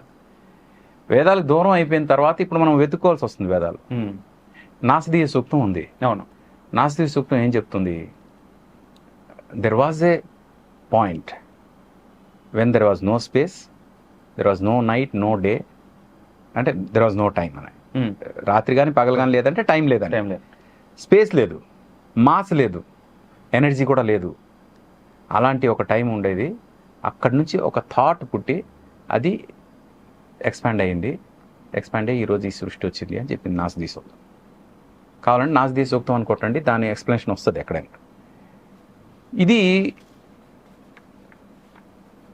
యూనివర్స్ ఎక్స్పాండ్ అవుతుంది అంటే ఎప్పుడు హబుల్ టెలిస్కోప్ వచ్చిన తర్వాత యూనివర్స్ ఎక్స్పాండ్ అవుతుంది అంటే ఇది ఎప్పుడో ఒక సింగులర్ పాయింట్ దగ్గర నుంచి స్టార్ట్ అయింది అని బ్యాక్వర్డ్ కాల్కులేషన్ చేశారు. చేసి 13.5 బిలియన్ ఇయర్స్ బ్యాక్ ఇదంతా ఒక సింగులారిటీ దగ్గర ఉండేది. ఆ సింగులారిటీలో there was neither mass Nar time Nar space. ఆ సింగులారిటీ నుంచి బిగ్ బ్యాంగ్ అనేది వచ్చింది అని చెప్పారు. ఎస్, ఇది నాస్దీ సూక్తంలో, వేదాల్లో, ఋగ్వేదంలో ఉంది. అప్పుడు ఋగ్వేదంలో ఆల్రెడీ చెప్పేశారు. ఇప్పుడు హబుల్ టెలిస్కోప్ వచ్చిన తర్వాత చెప్పిన దీనికి వచ్చిన తర్వాత ఇప్పుడు వేదాల్లో మేము రాసేసాము, మీరు చెప్పింది ఇదిగో నాస్దీ సూక్తం మేము రాసి ఇదిగో మా వేదాల్లో ఉందని మనం చెప్పట్లేదు. వేదాలు ఎప్పుడూ కదా అపౌరుషేయాలు. ఎస్, అంటే అసలు మనుషులే క్రియేట్ చేయలేదు అని చెప్పేంత పాతవి అవి. అవును, అప్పుడున్న వేదాల్లోనే ఉంది అది. అయితే ఏంటంటే మనకు వేదాలు దూరం అయిపోయాయి కాబట్టి మనం వెతుకుని చెప్పాల్సి వస్తుంది. బిగ్ బ్యాంగ్ గురించి వేదాల్లో ఎప్పుడో ఉంది, కానీ బిగ్ బ్యాంగ్ గురించి చెప్పిన తర్వాత వేదాల్లో ఉందని మనం చెప్పాల్సిన కర్మ పట్టింది. ఎస్, అదే మనకి వేదాలు కంటిన్యూ అయి ఉంటే ఇవన్నీ ఆల్రెడీ వేదాల్లో ఉన్నాయని మనం చెప్పాల్సిన అవసరం లేకుండానే వాళ్ళే చెప్పేవాళ్ళు. అంతే తేడా. సో అతి త్వరలో స్టార్ట్ చేయబోతున్నారు ఇవన్నీ కూడా. యా మొత్తం అంటే సైంటిఫిక్గా మొత్తం ఈవెన్ ఎంతమంది దేవుళ్ళు ఎందుకు, ఈ అవతారాలు ఏంటి, ఇవన్నీ కూడా సైంటిఫిక్గా ఎక్స్ప్లెయిన్ చేద్దామని నా ఫీలింగ్ అనమాట. ఖచ్చితంగా సార్. అండ్ చాలామంది మనం మాట్లాడుతూ ఉంటారు అంటే సైన్స్ ఇంకా అంత డెవలప్ అవ్వలేదు అని. కానీ కొన్ని విషయాలు సైంటిఫిక్గా చెప్తేనే జనాలకి, అంటే ఇప్పుడున్నటువంటి నెక్స్ట్ జనరేషన్స్కి ఇప్పుడు ఏంటంటే క్వశ్చన్ చేయడం చాలా అందరికి వచ్చేసింది. అది రావాల్సినటువంటి అవసరం కూడా ఉంది. తప్పులేదు, ఎందుకంటే హిందూ అంటే సనాతన ధర్మమే ఇట్స్ ఆల్ అబౌట్ క్వశ్చనింగ్. అంతే కదా. ఉపనిషత్తులు ఏంటి, స్టూడెంట్స్ క్వశ్చన్ అడిగితే మాస్టర్లు చెప్పిన ఆన్సర్సే ఉపనిషత్తులు. భగవద్గీత ఏంటి, అన్ని కూడా క్వశ్చన్స్ లోంచి పుట్టిన ఆన్సర్స్. ఇప్పుడు కూడా జనాలు క్వశ్చన్స్ అడగాలి. అడిగితే దానిలోని మన సనాతనం చెప్పిన ఆన్సర్స్ ఏంటి తెలుసుకోవాలి. అది ఇప్పుడు ఉన్న సైంటిఫిక్ టెంపరామెంట్తో మనం ఎప్పుడైతే అర్థం చేసుకుని చెప్తామో it's going to be very legal explanation. నా ఫీలింగ్. ఖచ్చితంగా సార్. ఇప్పుడు సొసైటీ గురించి ఒక చిన్న పర్సెప్షన్ చెప్తాం. Yes sir, please. మొత్తం ప్రపంచం అంతా ఒక్కొక్కరు ఒక్కొక్కలాగా చూస్తారు కదా. బట్ నా ఉద్దేశంలో ఏంటంటే everything is ruled by 2 things. ఒకటి పర్సెప్షన్, ఇంకోటి ఈగో. ఈ రెండిటి వల్లే ప్రతిదీ రూల్ అవుతుందని నా ఫీలింగ్. పర్సెప్షన్ ఏంటంటే మనం ఏ దృక్కోణంలో చూస్తున్నాం, ఏ దృష్టిలో చూస్తున్నాం అనే దాన్ని బట్టి పర్సెప్షన్. ఇంకోటి ఈగో. అది నా ఈగోని సాటిస్ఫై చేసిందా లేకపోతే నా ఈగోని హర్ట్ చేసిందా, ఈ యాంగిల్లో చూస్తాం. ఈ రెండే మొత్తం సృష్టిని అంతటినీ, అంటే ఇప్పుడున్న సమాజం అంతటినీ డిసైడ్ చేస్తాయి. ఒకటి చెప్పే మాట నా పర్సెప్షన్ బట్టి అది మంచి మాట అనిపించవచ్చు, చెడ్డు మాట అనిపించవచ్చు. అలాగే నా ఈగో దానివల్ల హర్ట్ అవ్వచ్చు, సాటిస్ఫై అవ్వచ్చు, పర్సెప్షన్ బట్టి. అంతే. ఈ ఈగో హర్ట్ అయితే మటలు వెళ్తాయి, మటల వరకు వెళ్తాయి, మాటలు మానేసుకోవడాలు అవుతాయి, గొడవలు అవుతాయి, అన్ని రకాలు అవుతాయి. ఈగో సాటిస్ఫై అయితే చాలా పాజిటివ్ వేలో ముందుకు వెళ్ళేది అంతా ఉంటుంది. మొత్తం ఈ పర్సెప్షన్ ఈగోయే కదా, ఇంకేమైనా ఉంది ఈ రెండు కాకుండా. ప్రతిది కూడా ఈ రెండింటి మధ్యలోనే ఉంది. అయితే ఈ పర్సెప్షన్ మీద ఒక మంచి ఎవ్వరూ ఆలోచించని పర్సెప్షన్లో మనం ఆలోచించాలి అనడానికి ఒక ఎగ్జాంపుల్ చెప్తాను నేను. అంటే అందరూ ఆలోచించే పర్సెప్షన్ ఒకటి, మనం ఆలోచించే పర్సెప్షన్ ఒకటి అనేది ఉండాలి అనే దానికి నేను ఒక ఎగ్జాంపుల్ చెప్తాను. ఓకే. మామూలుగా మీకు ఎవరైనా కొట్టారనుకోండి, నో డౌట్ కొట్టాలనిపిస్తుంది, అవునా కదా? ఎవరైనా చంపేసేంత వరకు అటెంప్ట్ మర్డర్ చేశాడు అనుకోండి, వెంటనే అతను చంపేయాలన్నది కోపం వస్తుంది, చంపేస్తాం కూడా. అంటే యాజ్ ఎ హ్యూమన్ బీయింగ్ మన రియాక్షన్ అలాగే, మనం కాపాడుకోవాలి, న్యాచురల్ రియాక్షన్ అది. కానీ మీరు ఒక్కసారి ఊహించండి, ఒక బేబీ ఒక మదర్ వూమ్ నుంచి బయటకు వస్తున్నప్పుడు ఆ మదర్ని చంపేస్తుంటాడు కదా. మదర్ ఆల్మోస్ట్ డెత్ వరకు వెళ్తుంది, అంటే ఆల్మోస్ట్ చావు వరకు వెళ్ళి బేబీ పుట్టిన తర్వాత అమ్మయ్య బతికాను అనుకుంటుంది, అవునా? నిజం. అంటే బేబీ మదర్ని చంపేసేంత వరకు తీసుకెళ్ళిన ఆ బేబీని ఆ మదర్ ఎంత హేట్ చేయాలి, ఆ, ఎంత హేట్ చేయాలి మదర్ని, ఆ మదరు బేబీని ఎంత హేట్ చేయాలి. కానీ ప్రపంచంలో హస్బెండ్ని కూడా లవ్ చేయనంత బేబీని మదర్ లవ్ చేస్తుంది. నిజం. అంటే ఇక్కడ అర్థం ఏంటంటే పర్సెప్షన్ మ్యాటర్స్. మదర్ తాలూకు పర్సెప్షన్ ఏంటి, ఇట్స్ మై బేబీ. బా,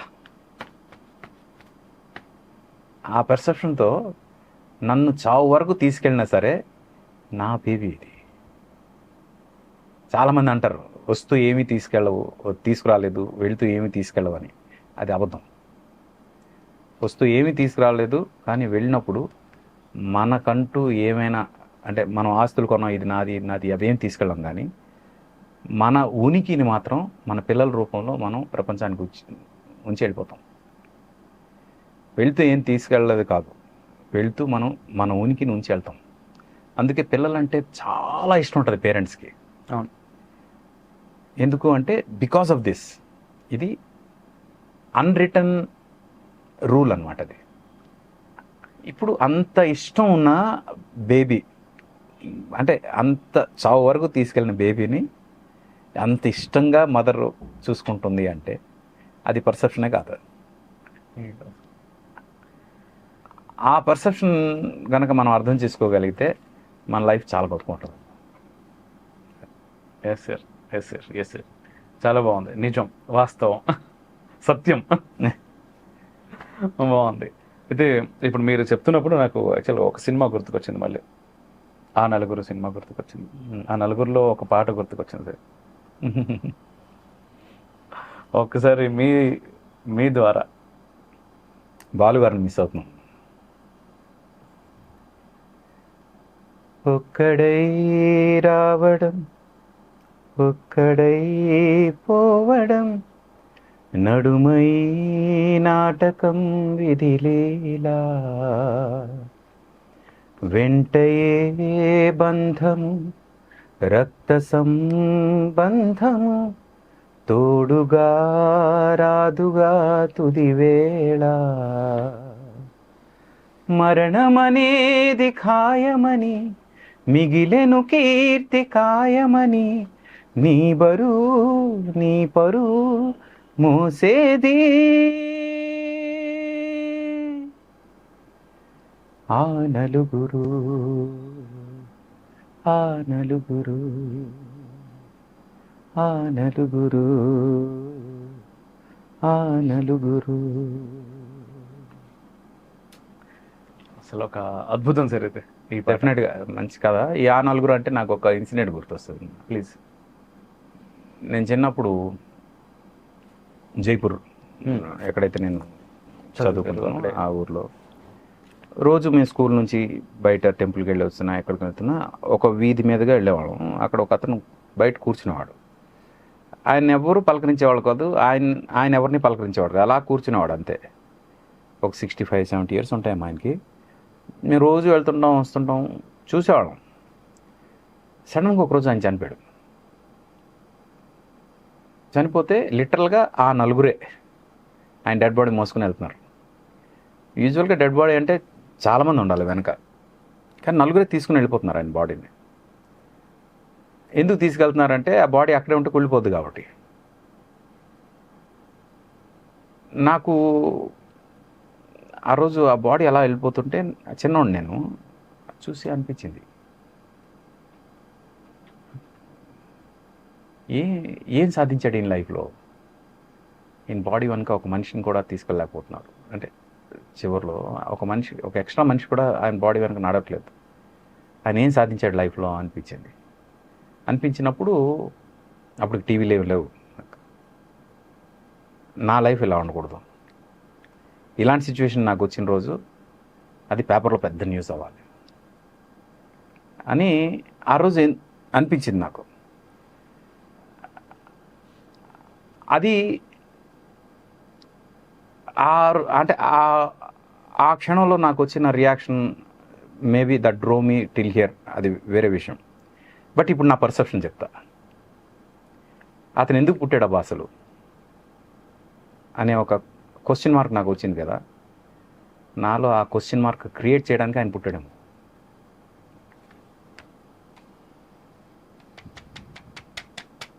అదేనా ఆయన 65 సంవత్సరాలు బతికింది నాలో అలాంటి ఒక క్వశ్చన్ తీసుకురావడం కోసం ఆయన పుట్టాడేమో. ఆయన ఏం సాధించాడంటే నాలో ఆలోచన రావడానికి ఒక కారణం అయ్యాడు.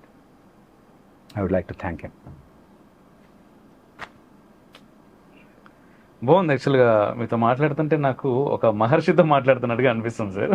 లేదు ఏం లేదు అనిపిస్తుంది నాకు అలా. చాలా బాగుంది, చాలా బాగుంది, చాలా బాగుంది సార్. ఇంకొకటి యాక్చువల్గా ఈ పాట గురించి ఒక మాట అడుగుతాను. ఇప్పుడు ఆ నలుగురు సాంగ్ బేసిక్ ఏంటంటే ఏదైనా ఫస్ట్ రియాక్షన్ అనేది అంటే మీ దగ్గర నుంచే వస్తుంది. స్టూడియోలో సింగర్ వచ్చి అంటే ఫస్ట్ లిరిక్స్ పాడటం, స్టోరీ చెప్పడం, లిరిక్స్ రాయడం, తర్వాత పాడటం, అంటే అంతకుముందు కంపోజ్ చేయడం, ఆ తర్వాత సాంగ్ బయటకు రావడం, బయటకు వచ్చిన తర్వాత జనాలు కదా హిట్టా పట్టా, ఆ తర్వాత ముచ్చడం. బట్ ఆ నలుగురు ఈ సాంగ్ ఏంటంటే ఇప్పటికీ కూడా ఒక నిలిచిపోయేస్తారు సార్. ఎప్పటికీ చాలా అద్భుతం. కేవలం అంటే భగవద్గీతని కూడా కొన్ని సందర్భాల్లో కేవలం చావు దగ్గరే ప్లే చేస్తారేమో ఇప్పటికీ కొన్ని ఊర్లలో. కానీ ఆ నలుగురు సాంగ్ కేవలం చనిపోయినప్పుడు కాదు, బట్ మనిషి లోలో ఉన్నప్పుడు చాలా సందర్భాల్లో వినేటటువంటి సాంగ్ అది. ఇప్పుడు ఒకటే రావడం పాట. అయితే ఈ పాట ఎలా వచ్చింది ఏంటి, దీని గురించి ఒక్క మాట ప్లీజ్. యాక్చువల్లీ మదన్ అని తను ఈ కథ రాశాడు అనమాట. ఆ నలుగురు కథ. చందు గారు డైరెక్టర్, నా గురు, నన్ను ఇండస్ట్రీకి పరిచయం చేసిన మనిషి చంద్రసిద్ధార్థ్, ఆయన డైరెక్టర్, మదన్ ఏమో రైటర్. అయితే చందు గారు ఫోన్ చేసి ఇలా మదన్ ఒక కథ చెప్తాడు వినండి అని. మదన్ నా స్టూడియోకి వచ్చాడు, కూర్చున్నాడు, కథ మొత్తం చెప్పాడు. కథ యూజువల్గా నేను ఏదైనా వింటున్నప్పుడు నాకు మదిలో ఒకటి డీకోడ్ అవుతుంటుంది మ్యూజికల్గా. ఆ కథ వింటున్నప్పుడు నాకు ఆ నలుగురు ట్యూన్ డీకోడ్ అయింది. కథ అయిపోగానే ఆ నలుగురు ట్యూన్ వచ్చింది. ట్యూన్ రాగానే చందు గారికి ఫోన్ చేసి, గురూజీ కథ అయితే అల్టిమేట్గా ఉంది, హ్యూమన్ వాల్యూస్ మీద ఎంతకన్నా గొప్ప కథ ఈ మధ్యకాలంలో రాలేదు, ఇక ముందు కూడా రాదు, అందుకు నేను ఈ కథ ఇప్పుడు డీకోడ్ చేస్తున్నాను మ్యూజిక్ ఫామ్లో అని ఫోన్లోనే ట్యూన్ వినిపించాను నేను. చాలా బాగుంది అని వెంటనే చైతన్య ప్రసాద్ గారికి లిరిక్ రాయడానికి ఇచ్చాము. ఆయన అద్భుతంగా రాశారు. అంటే మీరు ట్యూన్ చెప్తున్నప్పుడే ఆ నలుగురు అని ఆ నలుగురు పదం చెప్పాను. టైటిల్ తెలుసు, టైటిల్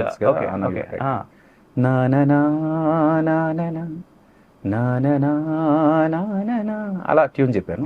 లాస్ట్కి ఆ నలుగురు అది చెప్పాను. అంటే సినిమా టైటిల్ అది కాబట్టి ఆ నలుగురు అనే టైటిల్. ఆ తర్వాత లిరిక్స్ అద్భుతంగా వచ్చాయి. బాలు గారు పాడిన తర్వాత ఇంకా అది నెక్స్ట్ లెవెల్కి వెళ్ళిపోయింది. చాలా బాగుంది సార్. అండ్ ఈ సాంగ్కి మీకు వచ్చిన బెస్ట్ కాంప్లిమెంట్ ఏదైనా? ఒకరోజు యుఎస్లో స్టేజ్ మీద పర్ఫామ్ చేశాను. చేసిన తర్వాత పర్ఫార్మెన్స్ అయిపోయిన తర్వాత ఇలా పక్కకు వచ్చా. అంటే అది లాస్ట్ సాంగ్ నేను యూజువల్గా స్టేజ్ మీద పాడేది. ఇలా పక్కకు రాగానే ఒక ఆవిడ పరిగెట్టుకుంటూ వచ్చింది బ్యాక్ స్టేజ్కి వచ్చి, can I touch your feet అని అడిగి, తర్వాత కెన్ ఐ హగ్ యూ అని. అంటే ఒక మిక్స్డ్ రెస్పాన్స్ అనమాట. అంటే lot of respect and lot of love ఒకేసారి ఒక మనిషిలో క్రియేట్ అయింది. అది బాగుంది సార్, చాలా బాగుంది, చాలా బాగుంది. అండ్ చాలా సమయం తీసుకుంటున్నాం సార్, బట్ నాకైతే ఇంకా ఎన్నో అడగాలని ఉంది. చాలా తొందరగా నేను కంప్లీట్ చేస్తాను. కొన్ని క్వశ్చన్స్ ఉన్నాయి, అవి అంటే ఆడియన్స్ బోర్ అవ్వకుండా మీ ఇష్టం, మీరు ఏం ఆడియన్స్ అసలు బోర్ అవ్వరు, దానిలో సందేహం లేదు. అండ్ అంటే సత్యం నార్మల్గా లైఫ్ ప్రతి ఒక్కరికి ఒక్కొక్క, మీరు ఇంతకుముందు అన్నట్టుగా పర్స్పెక్షన్, ఎవరి పర్స్పెక్షన్ వాళ్ళది ఉంటుంది, అండ్ ఒక్కొక్కరికి ఈగో ఉంటుంది, బట్ జీవితాన్ని చూసే కోణం ఉంటుంది.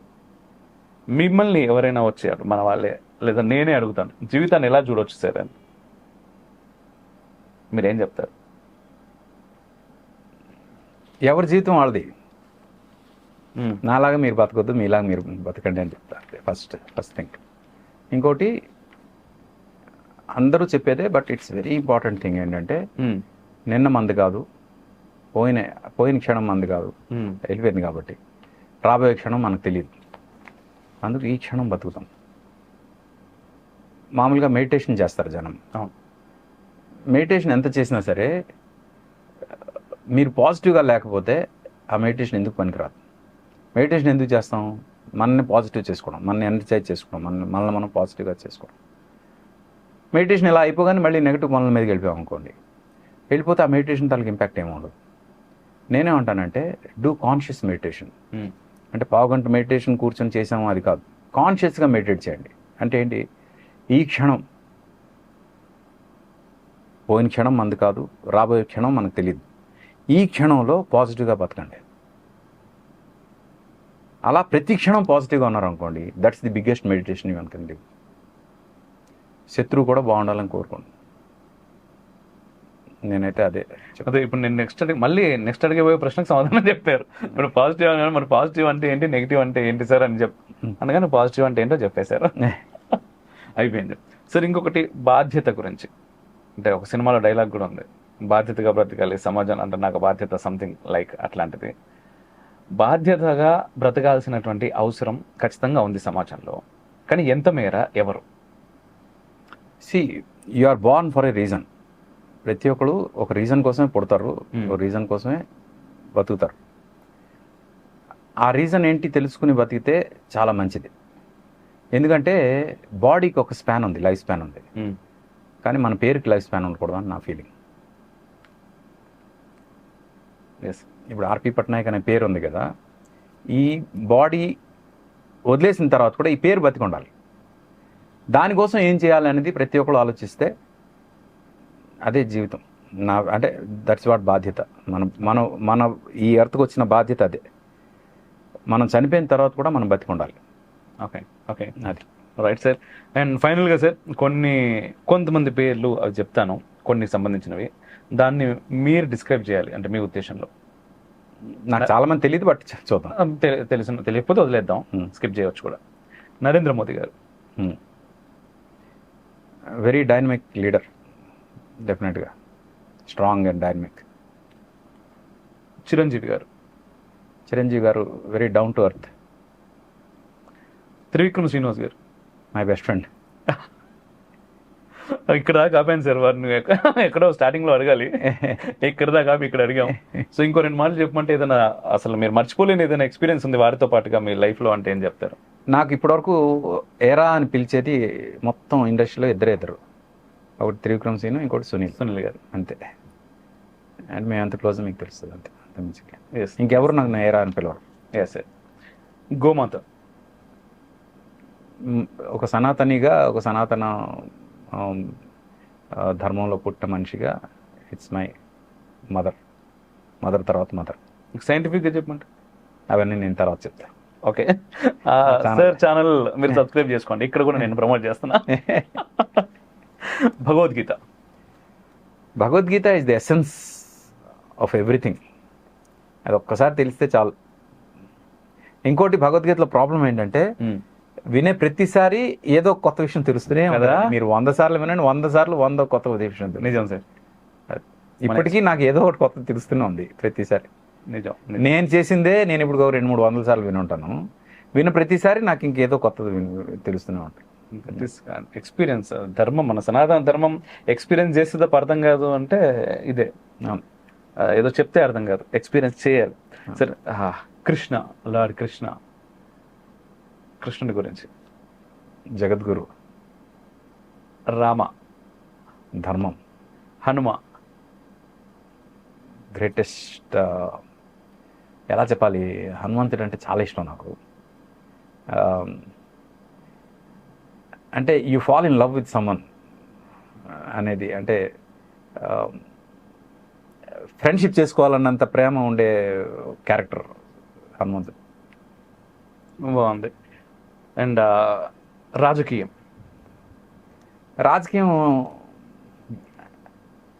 అంటే right no it's not right, correct ప్లేస్లో లేదని నా ఫీలింగ్. సమాజంలో సోషల్ మీడియా వచ్చిన తర్వాత 2గా డివైడ్ అయిపోయిందని నా feeling. Next question, social media సమాజాన్ని 2గా డివైడ్ చేసి, మీరు అన్నిటికన్నా గొప్పది ఏంటి? ఇందాక నేను చెప్పాను, అమ్మకు మించింది లేదు. ఎందుకంటే అలాంటి సిచ్యువేషన్లో కూడా నిన్ను ప్రేమిస్తుంది అంటే అమ్మ ఎంత గొప్పది. మనకేమైనా దెబ్బ తగిలితే నాన్న అను, దేవుడా అను, అమ్మ అంటాం. అంటే అమ్మ ఎంత గొప్పది. ఆ అమ్మ గురించి ఎవరైనా గొప్పగా రాస్తే దాన్ని కూడా నెగిటివ్గా కామెంట్ చేసేందుకు మహానుభావులు ఉన్న సోషల్ మీడియా. స్వార్థం ఉండాలి, కానీ అది అతనికే పరిమితం అవ్వకూడదు. బాగుంది, చాలా బాగుంది. అండ్ నేను ఎవ్రీవన్ షుడ్ బి సెల్ఫిష్ అంటాను. నేను ఎంత సెల్ఫిష్ ఉండాలంటే, నువ్వు చనిపోయిన తర్వాత కూడా బతుకున్నంత సెల్ఫిష్గా ఉండాలి. ఎప్పుడు బతుకుతావు అంటే నీ సెల్ఫ్లెస్నెస్, ఆ సెల్ఫిష్నెస్లో కనిపిస్తేనే. శుభం. ఈగో. ఈగో లేకుండా ఏ మనిషి లేడబ్బా. ఎవడైనా నాకు ఈగో లేదన్నాడంటే ఆడే అందరికన్నా ఈగో ఇష్టం నాకు. Okay okay. అండ్ మిమ్మల్ని ఇంట్రడ్యూస్ చేస్తూ నేను ఒక మాట చెప్పాను యాక్చువల్గా, ఆత్మాభిమానానికి నిలువెత్తు రూపం అని. నాకు చాలా సందర్భాల్లో మీ మాటలు విన్నప్పుడు నాకు అనిపించింది. మీరు ఆత్మాభిమానాన్ని చెప్పమంటే ఏమని చెప్తారు? మనసు చంపుకుని ఏ పని చేయొద్దు. అది ఎంత పెద్ద పనైనా ఎంత గొప్ప పని అయినా మనసు చంపుకున్నారా అది చేస్తే అంతకన్నా పెద్ద నేరం ఇంకోటి లేదని నా ఫీలింగ్. ఇప్పుడు మీరు అలా ఏం చేయలేదని చేయాల్సినటువంటి అవసరం ఎప్పుడైనా వచ్చింది? చేయను కూడా. వచ్చిందా? ఫ్యూచర్లో అసలు కాదు, వచ్చిందా ఎప్పుడే? ఆ అవకాశం ఉంటే అక్కడ నుంచి పక్కకి జరిగిపోతా అంతే. అలా జరిగిపోయారు చాలా సందర్భాల్లో. మనసు చంపుకునే పని చేయండి. ఏ sir. And Chhatrapati Shivaji Maharaj. Goose bumps, the man who gets goose bumps when you listen about it. బాగుంది సార్. అండ్ కొన్ని అడుగుతాను, మీరు మీ ఆన్సర్స్ చెప్పొచ్చు. మీ ఫేవరెట్ డిష్?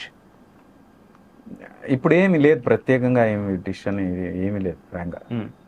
అంటే ఇది ఉంటే చాలు, ఏదన్నా లేకపోయినా పర్లేదు అనేలాగా? లేదు, అలాగే ఏమీ లేదు. ఏదన్నా పర్లేదు. వెజ్.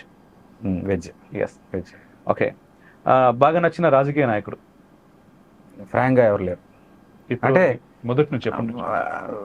బోస్ గారు చెప్పొచ్చేమో, సుభాష్ చంద్ర బోస్.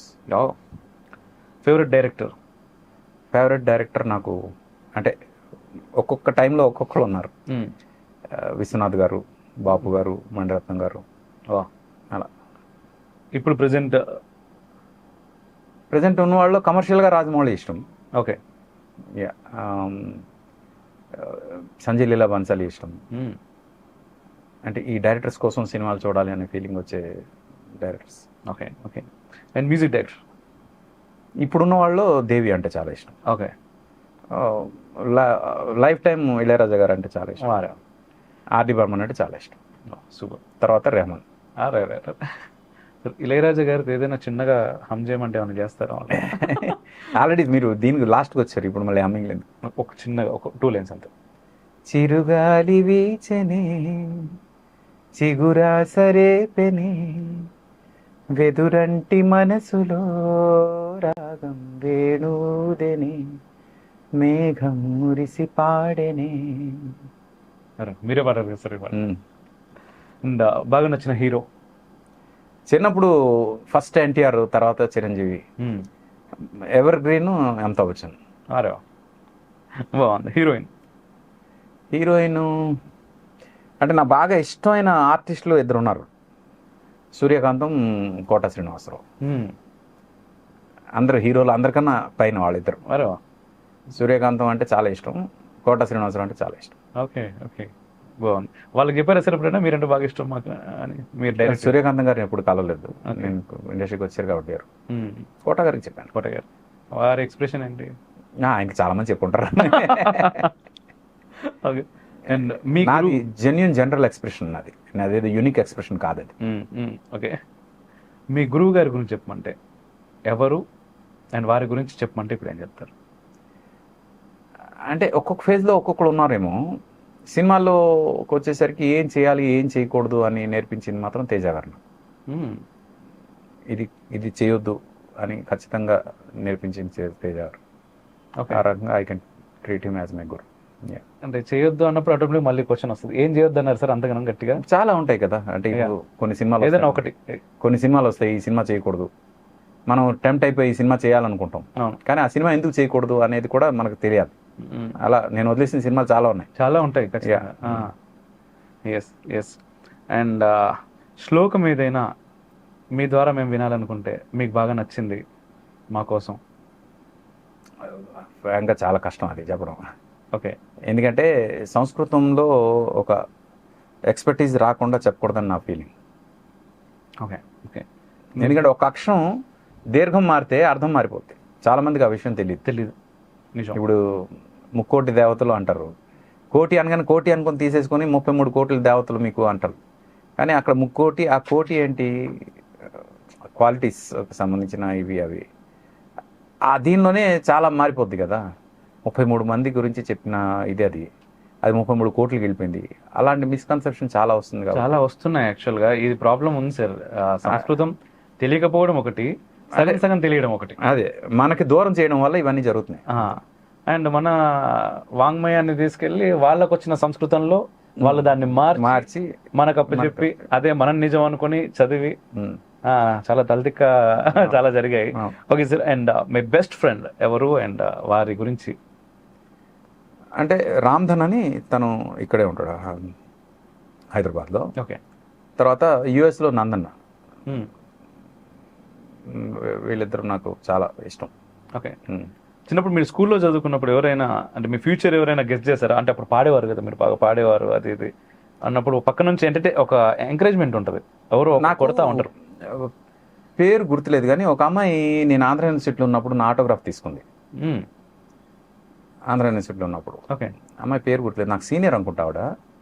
ఆవిడ ఆటోగ్రాఫ్ కావాలి ఆర్పి అనేది. ఎందుకు అంటే నాకు తెలుసు నువ్వు పెద్దోడు అవుతావు, వారే అందుకు నీ ఆటోగ్రాఫ్ నేను ఇప్పటి నుంచి పెట్టుకున్నాం అనుకున్నాను. వారు ఖచ్చితంగా ఇంటర్వ్యూ చూస్తారు, మీకు ఎక్కడో ఒక దగ్గర మళ్ళీ నా పేరు మర్చిపోయారు మీరు అని చెప్పి పేరు పంపిస్తారు.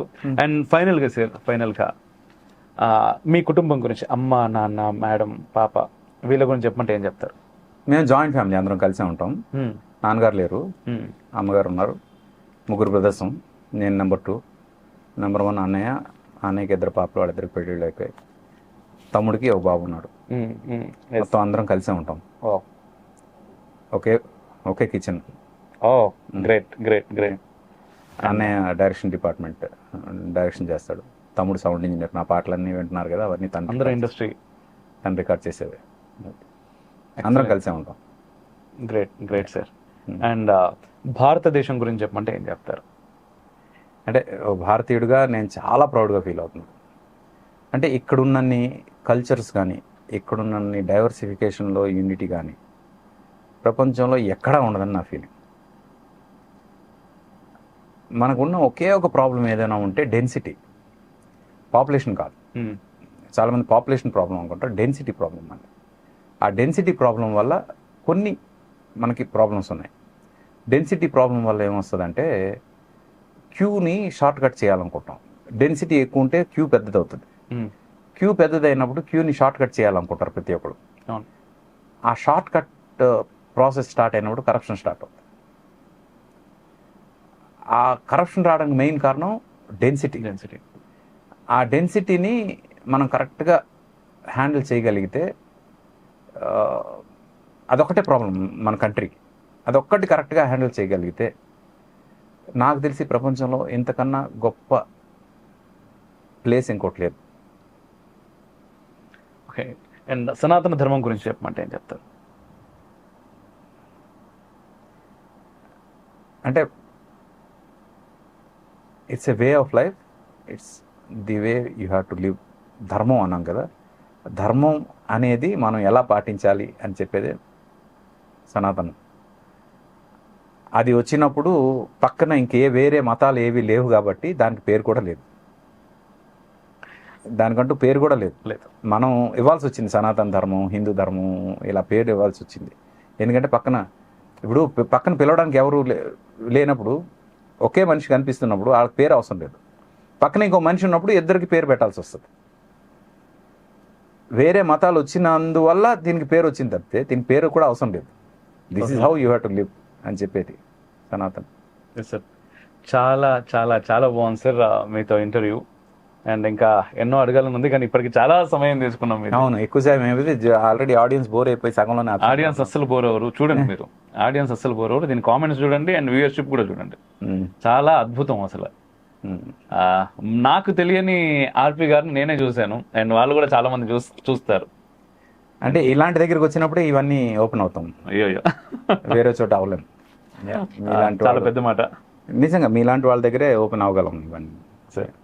అండ్ మీ అమూల్యమైన సమయాన్ని మళ్ళీ మళ్ళీ మాకు ఇవ్వాల్సిందిగా కోరుతున్నాం. అండ్ చాలా బాగుంది, చాలా అద్భుతమైనటువంటి విషయాలు. అండ్ నేను ప్రత్యేకంగా చెప్పాల్సిన అవసరం లేదు. అండ్ ఎంతమందికి అంటే మనం చాలా మందికి సమాధానాలు చెప్పలేం. సమాధానాలు చెప్పకుండా అంటే మనకు తెలియదు. ఎందుకు అంటే మనకు దూరం చేసేది అనుకోవచ్చు, చాలా కారణాలు ఉన్నాయి. బట్ ఏంటి అంటే అక్కడ కూర్చున్నది మామూలు వ్యక్తి కాదు. అంటే అన్నిటి పరంగా కేవలం ప్రపంచాన్ని ఒకే కోణంలో చూస్తేనే ఈరోజు ఎంతో మాట్లాడతారు. వారు అనేక కోణాల్లో చూశారు. కోణాల్లో చూడటమే కాదు, దాంట్లో చాలా మట్టుకు సాధించారు. సో వారు చెప్తున్నారు అనేక సమాధానాలు. సో ఖచ్చితంగా ఈ వీడియోని మీకు తెలిసిన వాళ్ళందరికీ కూడా షేర్ చేసే ప్రయత్నం చేయండి. అండ్ సార్ యొక్క యూట్యూబ్ ఛానల్ లింక్ నేను కామెంట్లో పెడతాను అండ్ డిస్క్రిప్షన్లోకి పెడతాను. వెంటనే వెళ్ళి సబ్స్క్రైబ్ చేయండి. అండ్ భగవద్గీత సార్ చెప్పారు కదా, ఫస్ట్ భగవద్గీత చూడండి, వినండి. అండ్ చూడండి కూడా ఎందుకంటున్నానంటే చాలా అద్భుతంగా ఉంది సార్ పిక్చర్. విజువల్స్ అవును, జానకిరామ్ విజువల్స్ చాలా గొప్పగా చేశారు. విజువల్స్ కూడా చాలా బాగుంటాయి. అండ్ మీ పిల్లలకు చూపించండి, మీరు చూడండి.